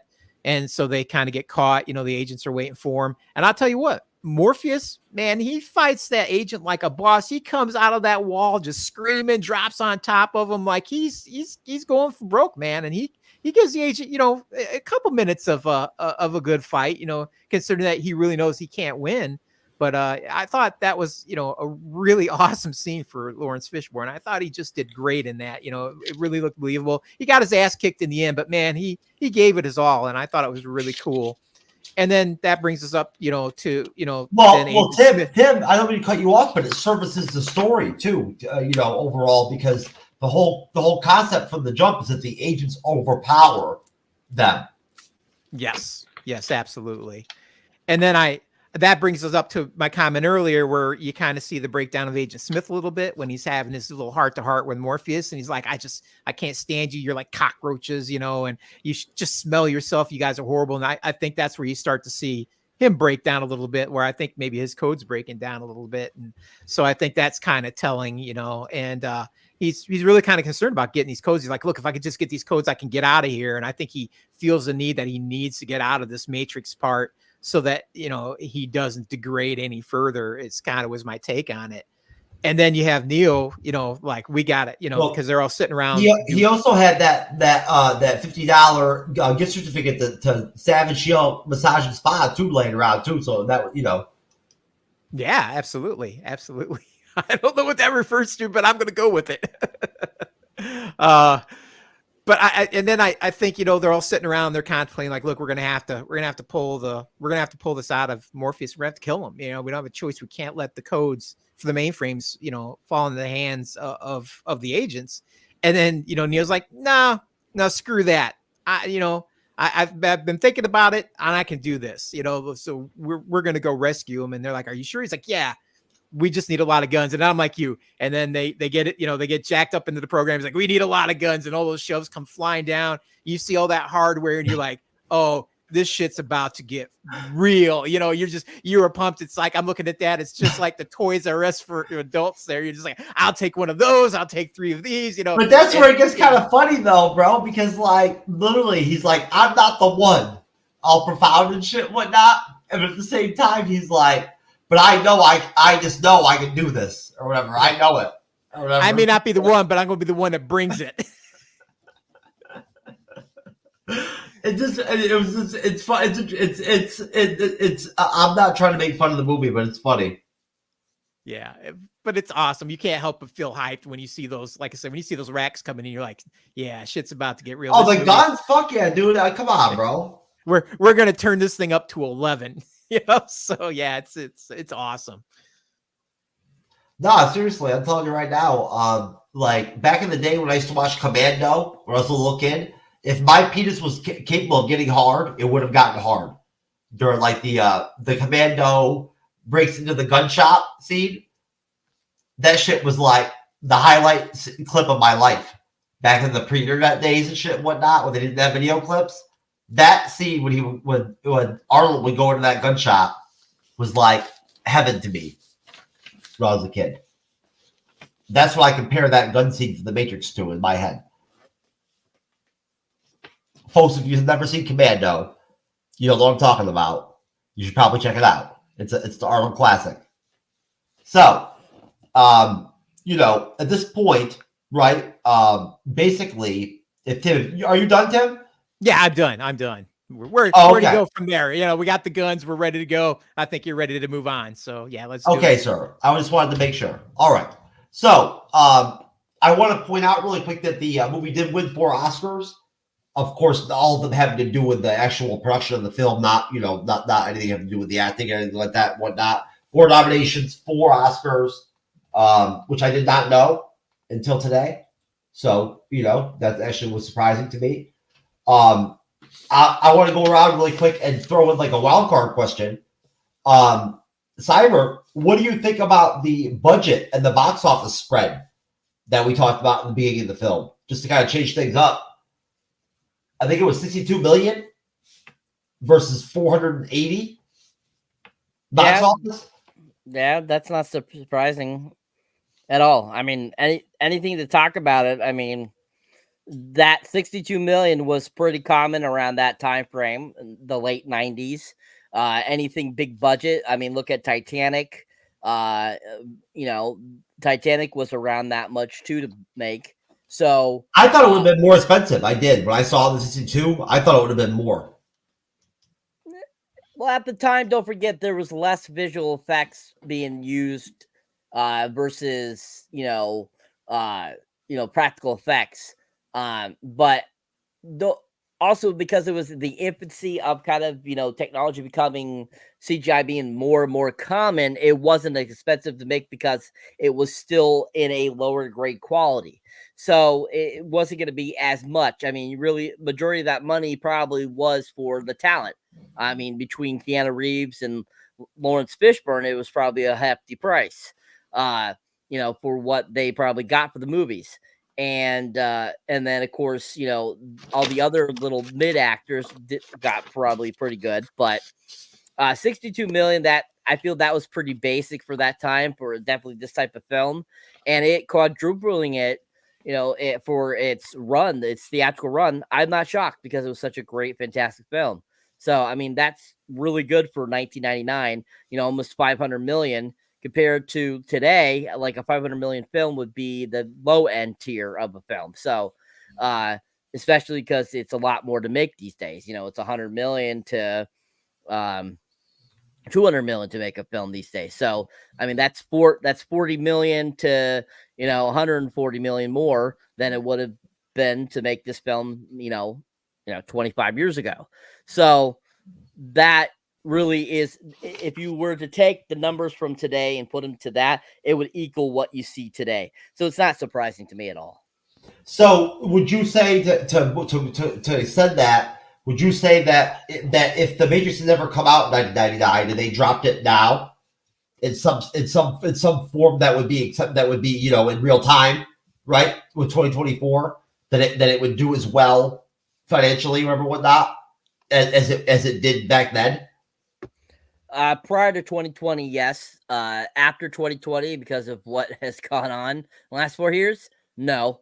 I mean, look at Resurrection. Resurrection did okay, but at the same time, maybe if it was released this year, it would have done a lot better if it had been released in the prior 3 years. But good point.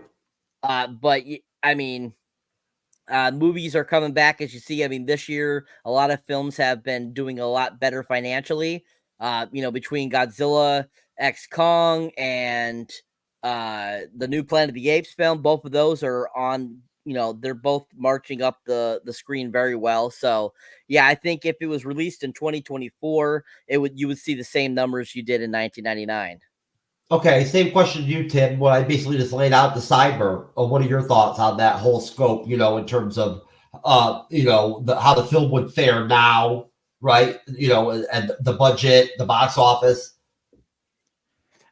It's a hard call because, I mean, the movie as it sits right now, it might actually do a lot of money because, in my opinion, a lot of what Hollywood's putting out these days is just crap. Well, we talked about how, it's, as a first watch film, it's a fucking powerhouse. Yeah. But if if you let the current trend of writing go the way it is these days and unleash them on this film, it could be an entirely different film. So I guess it's how you want to look at it. But if it's verbatim the way the film sits right now, it might be one of those breakout films just because it is that good and people are so desperate for good entertainment. So I think it could possibly make a lot of money in right now at this point.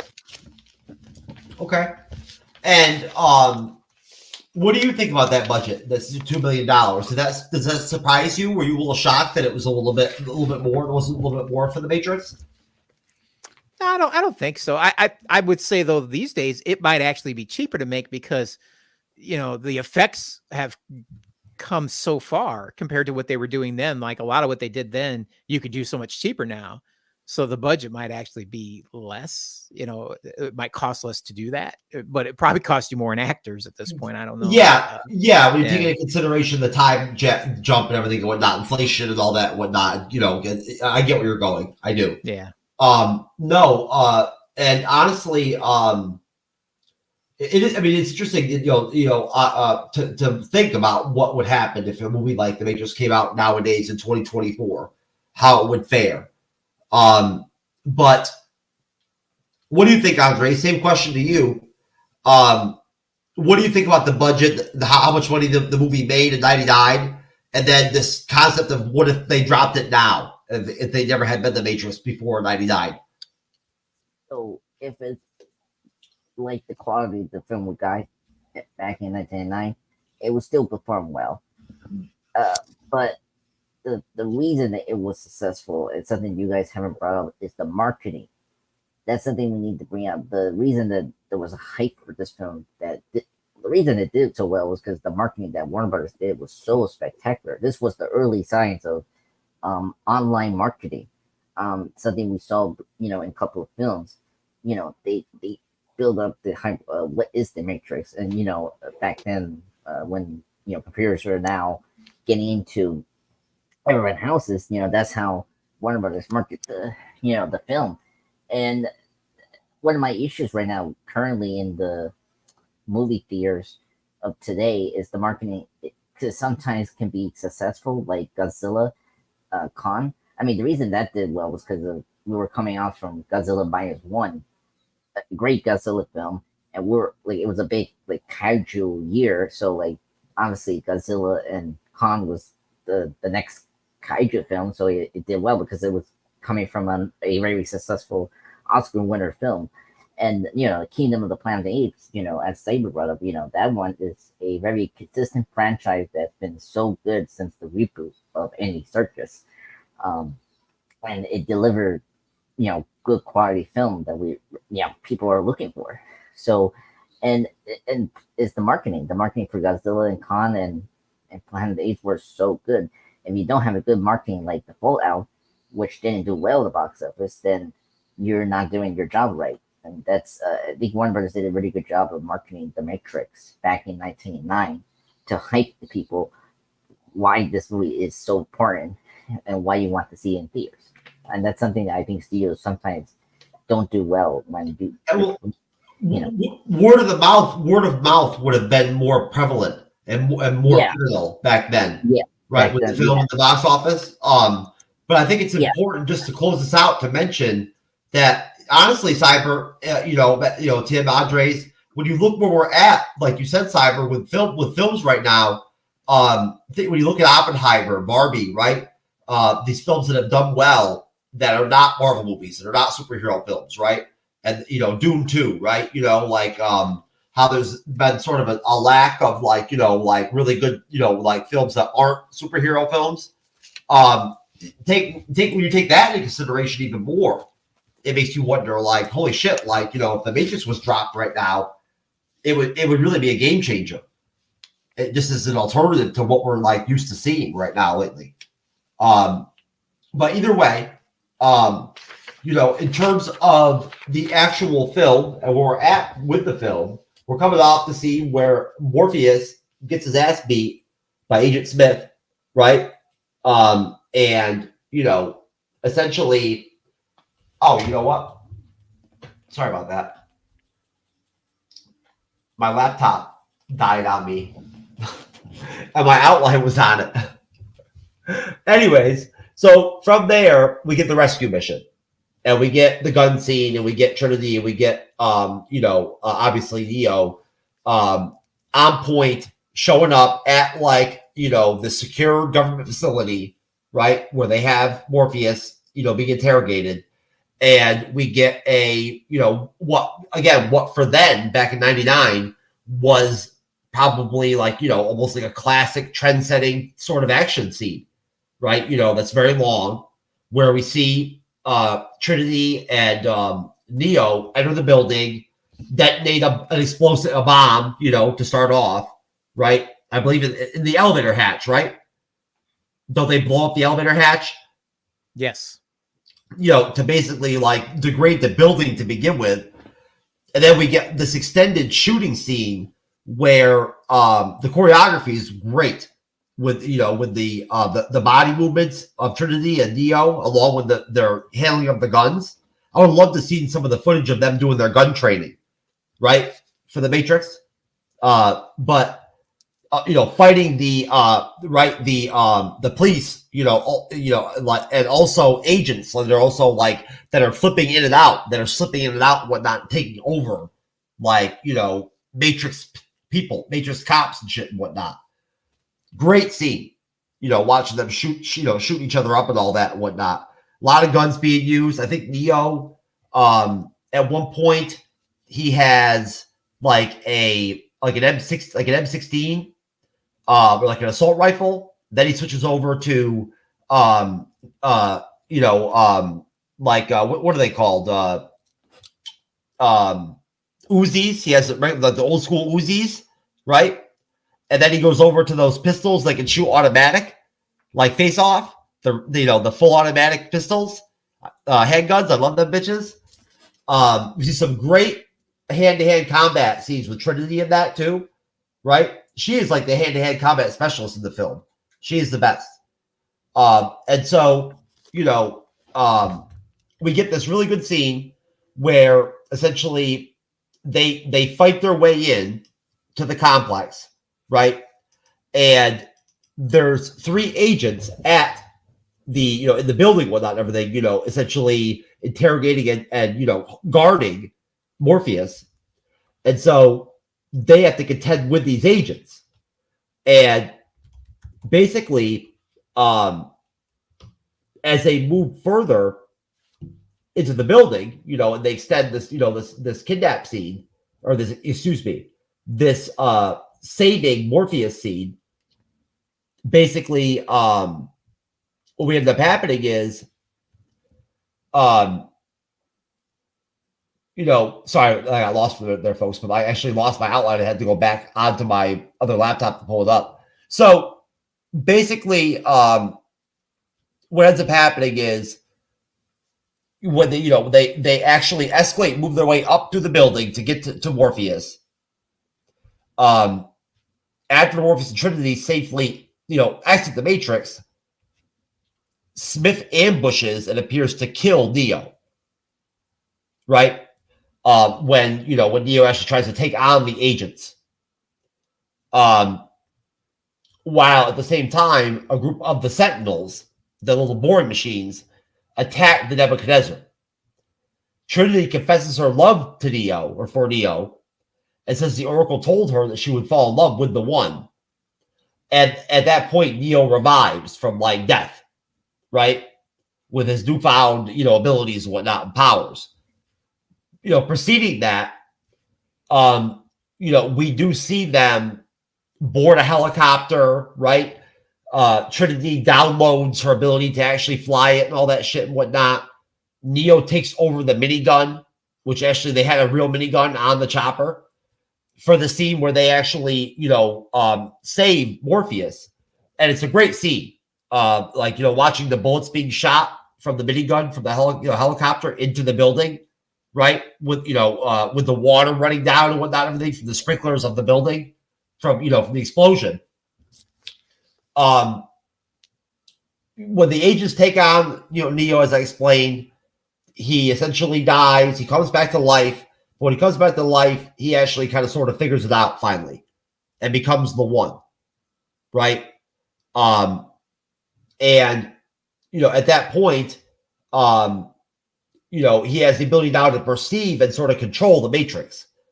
He then just beats Smith's ass. At that point, he just beats Smith up, prompting all the other agents and whatnot to just basically take off and leave and run. And so he leaves the Matrix just as the ship's electromagnetic pulse disables the Sentinels outside with tanks still back in the Matrix while they have their bodies all, jacked in. Back in the Matrix, Neo makes a telephone call promising the machines they will show their prisoners a world where anything is possible. And then he hangs up and flies away. So that is the end of the film. And, as I said right there, flies away. Am I frozen? Oh, I'm not frozen. All right, good. All right, I'll start with you, I'm just a pop culture guy. Your thoughts, sir, on the final section or third, as you said, of the film. Amazing, thrilling, innovating. For special effects, this is where you see full on the bullet time, you call it. Seeing the agents and then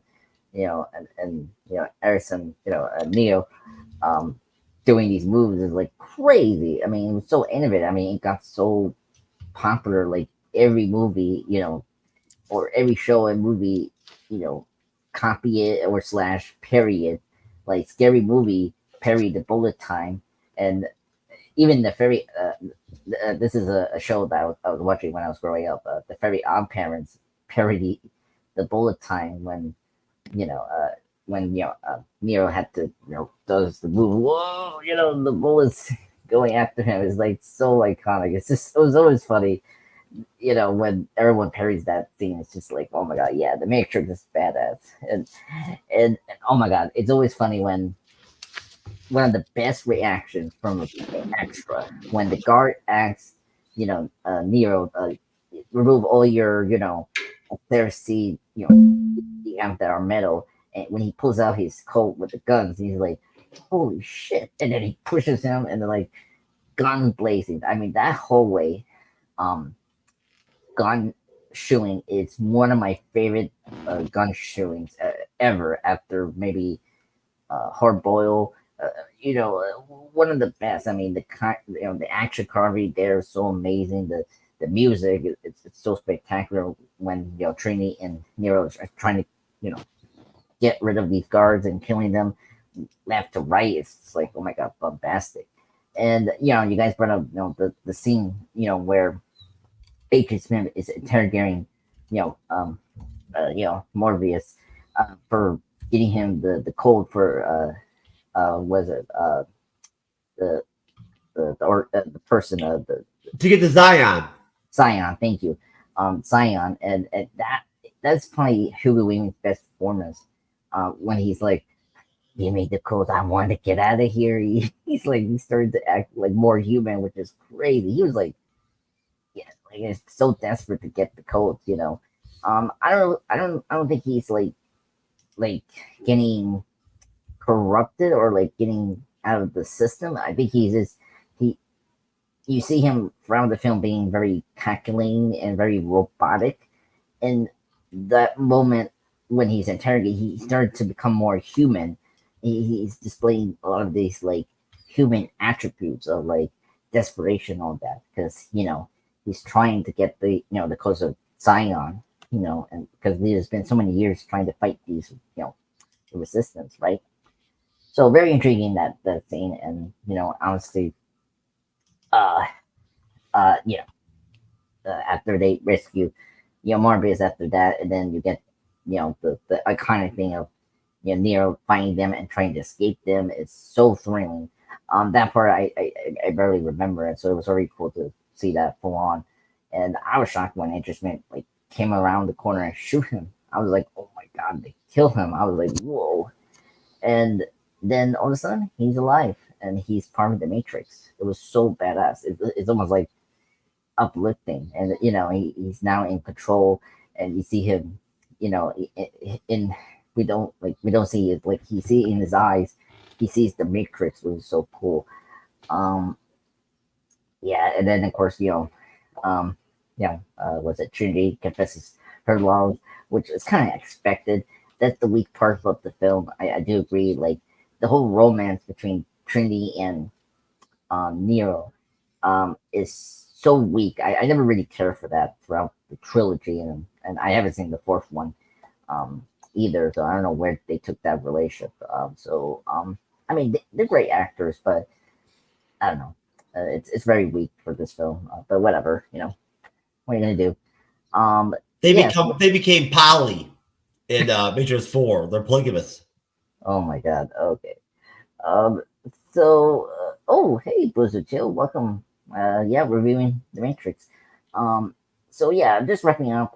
Great third act, really amazing. I mean, what else you want to talk about? It's so iconic. It innovating. I mean, it really pushed the special effects here, and which helped propel the special effects into the mid 2000s. So that's really good. So I still love this film, and the fact never disappoints me.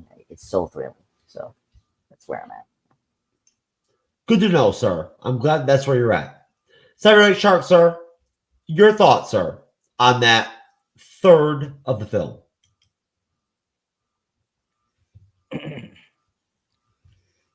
So the conclusion of this film is pretty good.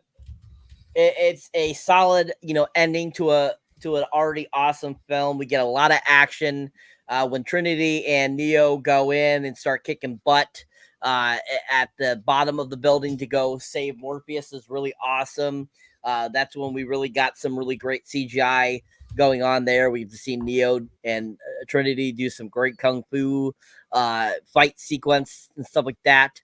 If you ever played the game around that time, around I think it was the early 2000s, like when Reloaded was coming out, they had the game that came out. You could play that exact same sequence, and it was absolutely fantastic fun.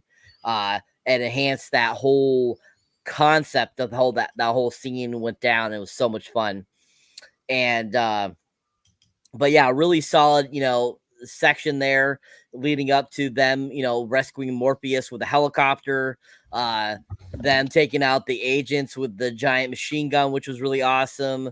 The helicopter crashing was really awesome, really well done. That whole sequence when the helicopter crashes into the building and it causes like a shockwave was really cool. Great special effect there for its time. I honestly think when Trinity like hits into the building after she has officially hit into it, I really think that was an outtake that they left in the film, because that was freaking hilarious. Because she just kind of goes, pop. I'm like, what that? Like, why? Like, I mean, like I know she's kind of swinging there after running into it, but you think you'd be, kind of just a little bit more still, but she literally is just bouncing on it. So I'm like, I think that was an outtake. I think that was funny.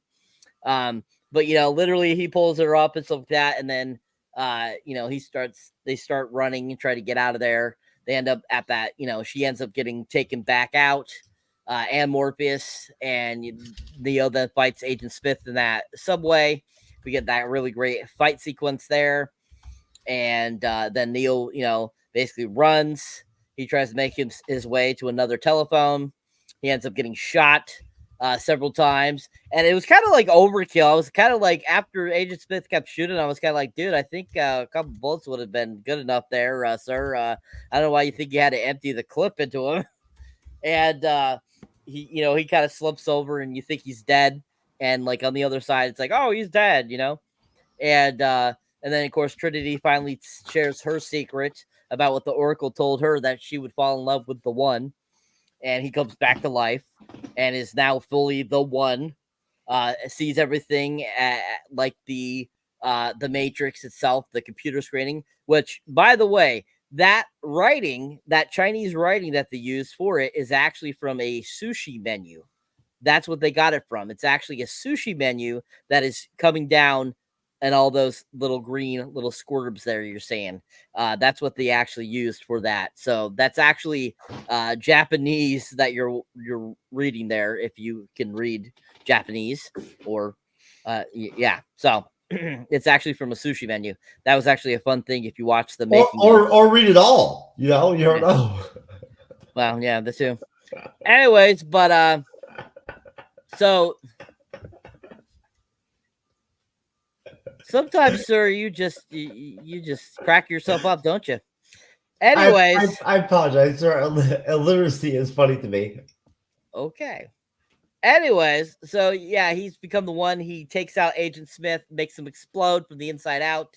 We see it like bow, and then as the Sentinels are making their way to try to destroy them, because they have found them hiding out in the area in the real world, they're about to be destroyed by them, and Neo gets pulled out, and they hit the EMP, and it destroys the Sentinels. And then the movie ends with Neo calling the AI and let him know that he's going to take them all down, and he's able to fly. So, I mean, great ending. Lots of great action. Once again, to talk about Tim about the talking about Hugo Weaving again there for a second, as you had brought up earlier about the interrogation scene. I think throughout all of the interrogation scenes that Hugo Weaving did, he had that little quirk going on. And when I was talking about it earlier, like I felt in each of those sequences, he had an overall overreaching deadpan of all expressions in all those scenes. So that's what I was trying to mention earlier about that. But in that sequence in particular, he really went off the rails there. Because as we see in the next couple Matrix films, that Agent Smith programming or whatever it is goes kind of off on its own. So I think this was kind of like a prelude to him kind of showing that he was different than the other AI that was working in the Matrix. So overall, really fantastic film, really enjoyable, and a really great ending to a great film. Most definitely, sir. Who have I not gone to?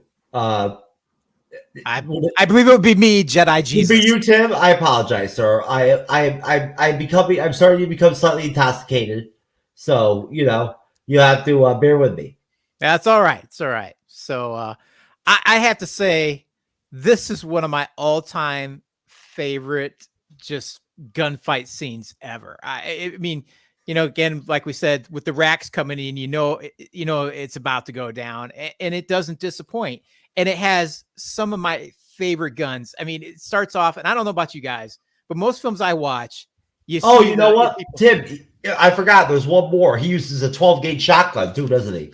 Yes. He uses and an M16 is in there as well.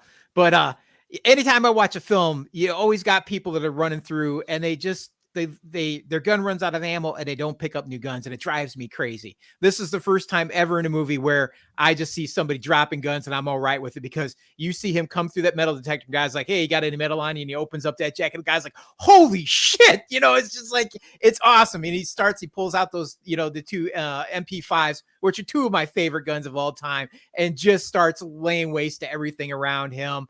Then he pulls out the Scorpions and the mini Uzis, and then the Beretta 92Fs. And once he's done with all that stuff, he just continues to pick up one gun after another. He grabs, he does that cool flip thing, because the choreograph, the way they choreograph this thing is just beautiful, between, the wire work and him grabbing guns off the ground. He grabs that M16, keeps going. They grab the shotgun. I think it's Trinity grabs that at one point. They're running along the walls or doing, karate, kung fu, whatever it is style. Yeah, that's what I'm saying. It would have been. I love watching the videos on YouTube of the actors and the actresses shooting at the range, comparing to the films and whatnot. Everything. I would love to watch their gun training for the Matrix.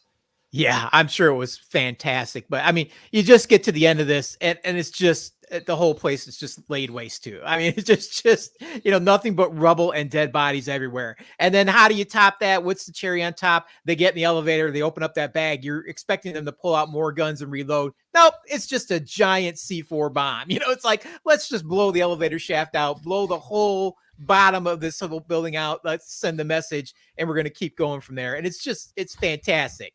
And then they get to the roof. They just, start laying waste to all the guys up there, and they're calling out like, we need some serious help up there. And, they just lay waste to whoever's up there. They get you get the cool bullet time moment there that's been, duplicated in so many other movies, where they, the agent shoots at him. He gets to do the whole backflip thing, and he still manages to survive that. And, and then Trinity's like, well, we got to keep moving. We got to get Morpheus. And he asked her, like, can you fly that thing? And she's like, I can in a second. Calls it in. They upload that again. Wish somebody could do that with me. Just call it in, upload how to fly a helicopter. They get in that thing, and off they go. They're flying down to rescue Morpheus. And, he's having, again, this little heart to heart with the agent there. And all of a sudden they look over and they see, that helicopter coming down with that freaking minigun. And I don't know how you fire off that many rounds from a minigun and you don't kill Morpheus. I mean, there's bullets going everywhere. They're laying waste to everything. And, you just see the agents, they're just pissed that every time they get killed, they're having to come find another body to come back into the melee. It was a really cool scene, and then they finally get to a point where they've eliminated just everybody with that minigun. And then they look and they're like, come on, Morpheus, come on. And he gets that look, kind of gets up, and he's like, rah! You bust those handcuffs, and off he goes again like a boss. He's just going for that helicopter, and he's very drugged up at this point and pretty messed up, but he's got the right mind. He's doing it, and Neo's like, oh crap, he ain't gonna make it. Flies out of the helicopter, grabs him. You get that cool scene where they take off, and then one of the agents comes bursting into the room, shoots it. The helicopter's now gonna go down, so they drop him, and they get him to safety, and now they've got to get the safety themselves. And then he gets down, confronts the agent, and, puts up a pretty good fight, for a while. You think, okay, this may happen. And then, then they killed Neo. You're like, what just happened? But, and much unlike Cyber, I believe, where they shoot him, why just kill a guy when you can overkill him? So they lay a lot of rounds into him to ensure that he's dead.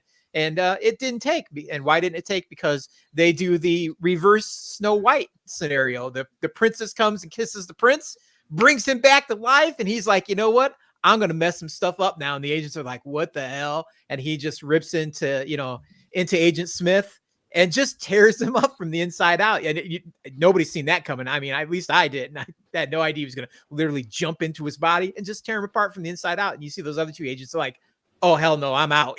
They take off and basically that, that's the end of the film. Neo's won. Like he's it's amazing how that pussy can bring a dude back to life. Yeah. You know what I'm saying? Like, seriously, dude. Yeah. The strength of a good woman. There you go.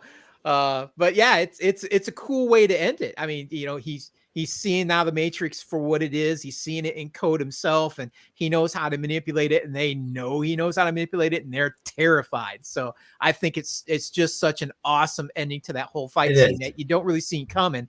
And then you get that final phone call where he's like, hey, I know you're scared, and you should be, and I'm going to start doing some things you're not going to like. And how you respond to that is up to you. And then, if you want, I'm going to bring it again. So it's awesome. When you haven't seen the sequels, it's fucking powerful. You know what I'm saying? Like it is. It's a great ending. And that Rage Against the Machine song, Bomb Track, or whatever the fuck it's called, that ends the movie. Yeah, is dope. It's a dope track. For sure. No, so I guess my last question, guys, would be Carrie-Anne Moss in 1999.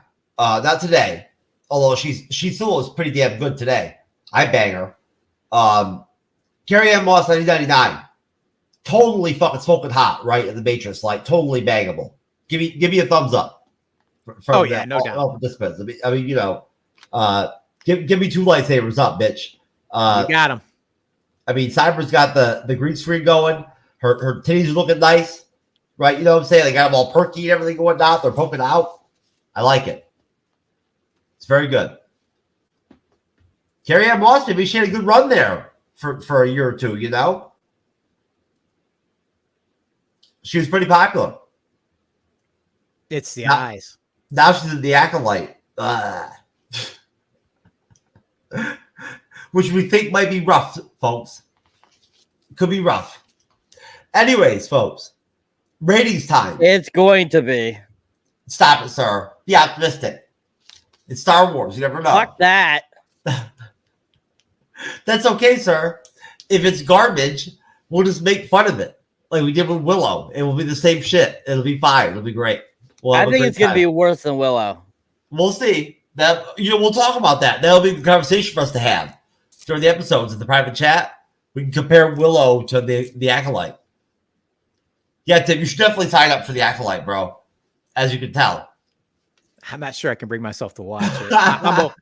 I'm so old school Star Wars. I started when I was 7, seeing the first one in a drive-in. I have a whole room dedicated to it, and Disney has killed my love of Star Wars. Andre's already put me in my place 100%. On Monday. Andre's is like, Jeff, I'll do 2 episodes of Acolyte, and then we'll see. That's very I was like, thanks, Andres. Okay, USA. Thanks, bro. Because he has to be careful. He might want to gouge his eyes out after 2 because it's so horrible. Yeah, I'd probably gouge my eyes out after 1. Yeah. I just drink and say hi, bro, and you know what I'm saying, and keep on rocking. I'm telling you right now. I'm sure I can probably find lots of good shit to make fun of and talk shit about and whatnot during the Acolyte. If it's that bad, we'll see. Anyways, ratings. Let's change it up tonight. Let's do 1 out of 5 instead of 1 out of 10. Stupid fucking shit. No, keep it. Okay, 1 to 10. 1 to 10. That's fine. All right, Tim. Since you are the actual guest, why don't you start off? Give us our rating 1 to 10, and why? And then I'll go to you, Andres, and you can round it out, Cyber. I'm going to go with a 10. I mean, I think this is a very monumental movie. I think it's right up there with Star Wars. It kind of ushered in the whole cyberpunk anime as a real, a real film. I don't want to say real film, but not a cartoon version, an actual character actor film. In that, and it really brought it to life in a way that was believable and enjoyable. And so I think it's got to be a 10. There's just no doubt about it. It was a very fresh concept for its time, and it's aged well. Andre's a pop culture guy. Same as Tim, a 10 out of 10. I mean, look, this movie is iconic. Look, the scenes are iconic. It got parodied so many times in shows and get copied by other movies. It was very influential in the mid 2000s. It's kind of funny. Like people think that this is the reason that the X-Men is wearing black because of the Matrix is wearing black. Like the superhero suits. We're all black because of the Matrix. So it was very heavy influence on the cyberpunk and all that, as Tip brought up. Fantastic film. I'm not too excited for the sequels, but that's another day to discuss. But yeah, that's all I'd say. 10 out of 10. Okay, sir. Hey, Thomas, how you doing, brother? Cyber, sir, you're rating. So you have not seen any of the sequels of The Matrix, Andres? No. I seen number 2. I seen third. I barely remember third, and fourth I haven't seen. That's where I'm at right now. I haven't seen fourth either. I saw 2 and 3 in the theater. Yeah. That battle sequence at the end of 3 is fucking phenomenal. Absolutely love it. Absolutely love it. Love it. Well, we're going to talk about it eventually, sir. I promise. Well, I'm talking about it now, sir. So, oh, okay, sir. Well, when you're the co-host of the MCU'S Bleeding Edge, sir, you have that privilege. Oh, thank you. That's so great to know. Anywho, my rating, since I said to keep it 1 to 10, a giant 10, because I don't think 5 is justified enough for The Matrix. So that's why I wouldn't say 1 to 5 for this. Plus, also, it's just too Rotten Tomato-ish, as I told Ramon in the chat over here, the comments. Ramon! But anyways, giant 10, fantastic film, really well done, and just a really fantastically done, well done job by the Wachowskis at the time. And I think that they, knocked out of the park with this film. It's a true sci-fi classic. That's right. And now they're women too. That's great too. Anyways, sir, it's hard for me to not want to do 1 to 5 instead of 1 through 10. I have the world's smallest penis. So I'm used to go with lower numbers, not higher numbers, Well, maybe if you went with higher numbers, maybe your extremely small penis would become larger. That's right. And Tim, just by the way, when Joey comes on to moderate, he's gonna have to wear this shirt. Okay, all right. I will suggest though, maybe what you need to do is just cross your eyes so you seem like you have 2 penises. That way you'll have a 10 rating then. Well, sir, you've only seen this is just one shirt, sir. I've got you'd be amazed at some of the shirts I have. I've got some interesting shit. Really, really classic ones like this dick won't suck itself and things like that. Really respectful. Very, chivalrous. I don't think you dress classy. I get it. Yeah. Oh, yeah. Very gentlemanlike. I don't think Tim was surprised by that at all, Jeff. Yeah. No, probably not. Probably not. Anyways, folks, so that is our review of 1999's The Matrix. Yes, we are reviewing all the Matrix films, and also Back to the Future 2 and 3.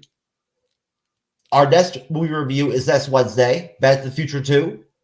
After that, we have Matrix 2, the Wednesday after. And I believe then, at that point, either that week or the week after, we shift back over to Fridays on our movie reviews.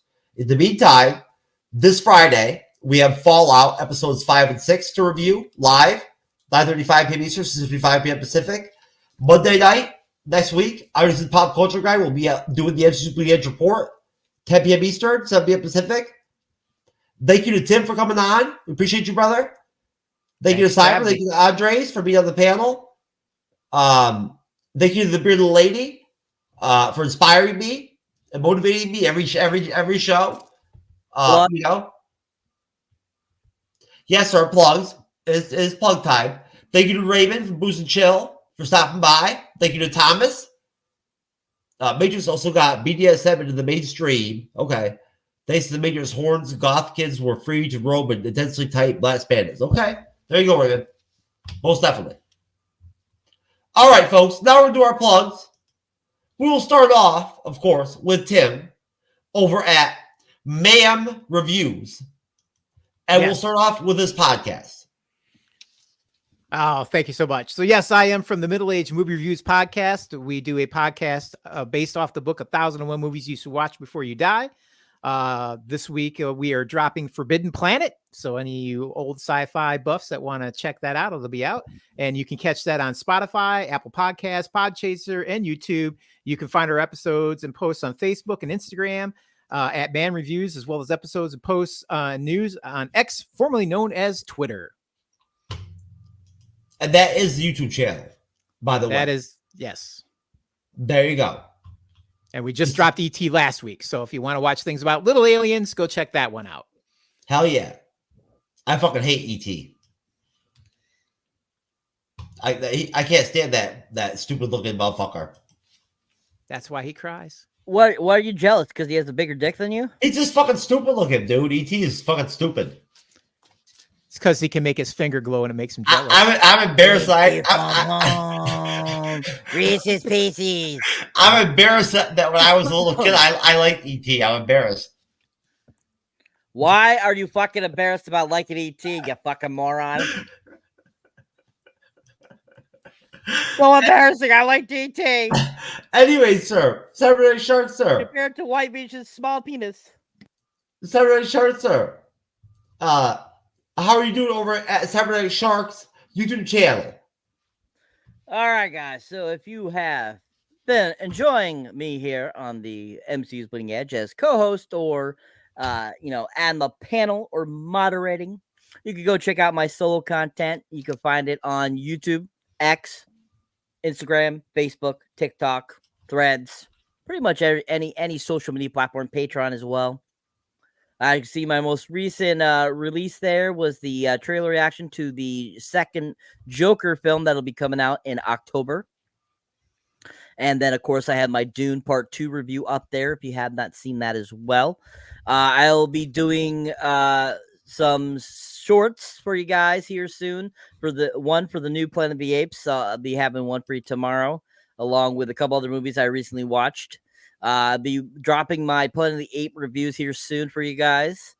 And keep an eye out for any other newer films that might have come out recently. You'll be getting reviews of those as well.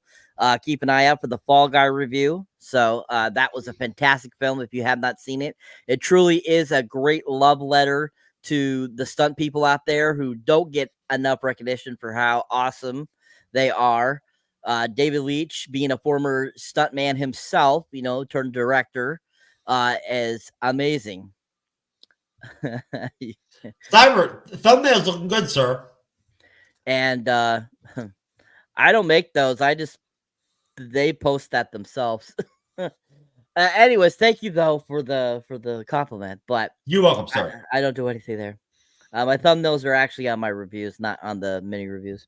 But anyways, to booze and chill after Ramon.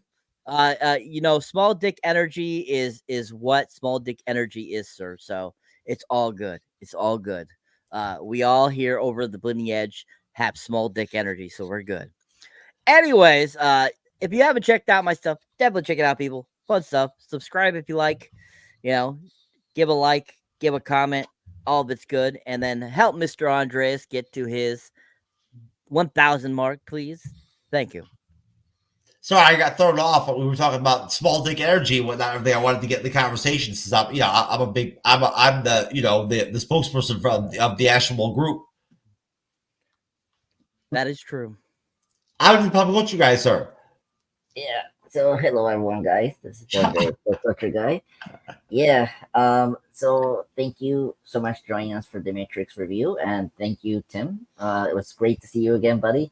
Hope we see you again in another live stream review. The Crow probably. So I just recently posted my retrospective review on Dawn of the Planet of the Apes. As you know, this week we had Keanu and the Planet of the Apes. Awesome film. I saw it with my mom for Mother's Day. It's really good film. I don't want to say much about it, but it's really good. It definitely was a great continuation from the Planet of the Apes reboot trilogy. So tomorrow I'm going to do a Godzilla tribute for the 10th anniversary for the 2014 film that started the Monsterverse over One Brothers. And then I'm going to post my Planet of the Apes rank. So I'm going to rank all the 10 Planet of the Apes films from Tim Burton to the old 60s to 70s films, and then to the reboot trilogy of the 4. So very exciting for this week. So yep, that's where I'm at. And I'm up to 947 subscribers. Please help me reach the mark. And yeah, that's where. And please help Cyber. And hell yeah, we killed it on Chucky, bitch. What's up? Yeah, I was very excited. Oh, next live stream review is in the 26th of May. And we're going to do X-Men Days of Future Past for its 10th anniversary. So watch out for that. Oh, so, boy. That looks like fun. I'm looking forward to that. Yeah. Great X-Men film. There you go, folks. Now, I've got some plugs for myself. I've got some individual plugs for once. This is actually, I just want, I want to talk about the plight of men with micro penises, right? It's not fun to have, it's very difficult. It's a struggle, and I just want to, share my personal story. Having a micro penis, having an extremely tiny penis, it makes life hard. But we're not alone, right? As it says in the, article. But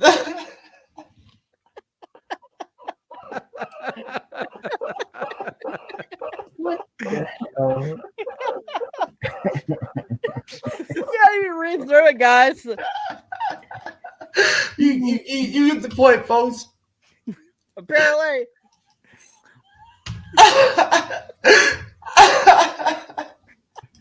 I don't think they do because it's so small you can't point with it. I tried to read the article, folks, but I couldn't do it. You just couldn't. I couldn't do it. It was too funny. It was too funny. I'm gonna cry. I'm crying Matrix plus extremely tiny penis tears, folks. Or there's Bleeding Edge. It's a very emotional moment here. Tim, I'm glad you could be a part of this to share this with us and whatnot. I'm glad I could be here to hold your hand. Very deep, serious moment here in the Bleeding Edge. Jeff needs his hands held too. Being open about my micro penis, extremely tiny penis syndrome. The first step's talking about it. That's right. You can't go back. You can only go forward. I mean, it's not going to grow any bigger, right? So.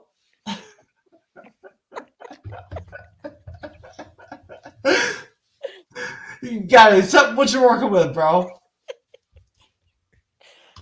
You can't attach a lightsaber with some duct tape to that bitch. Tim tried. It did not work. I promise. Right, Tim? Anyways, folks. We did some Bleeding Edge around here. We love you out there. And have a great rest of the week. God bless you. All right? Survive till Friday. And then it'll be Friday. You'll have the weekend. It'll be wonderful. In the meantime. No one's going to marry you, Haranam. Like, you have a beard. No one's going to date you, Haranam. You have a beard.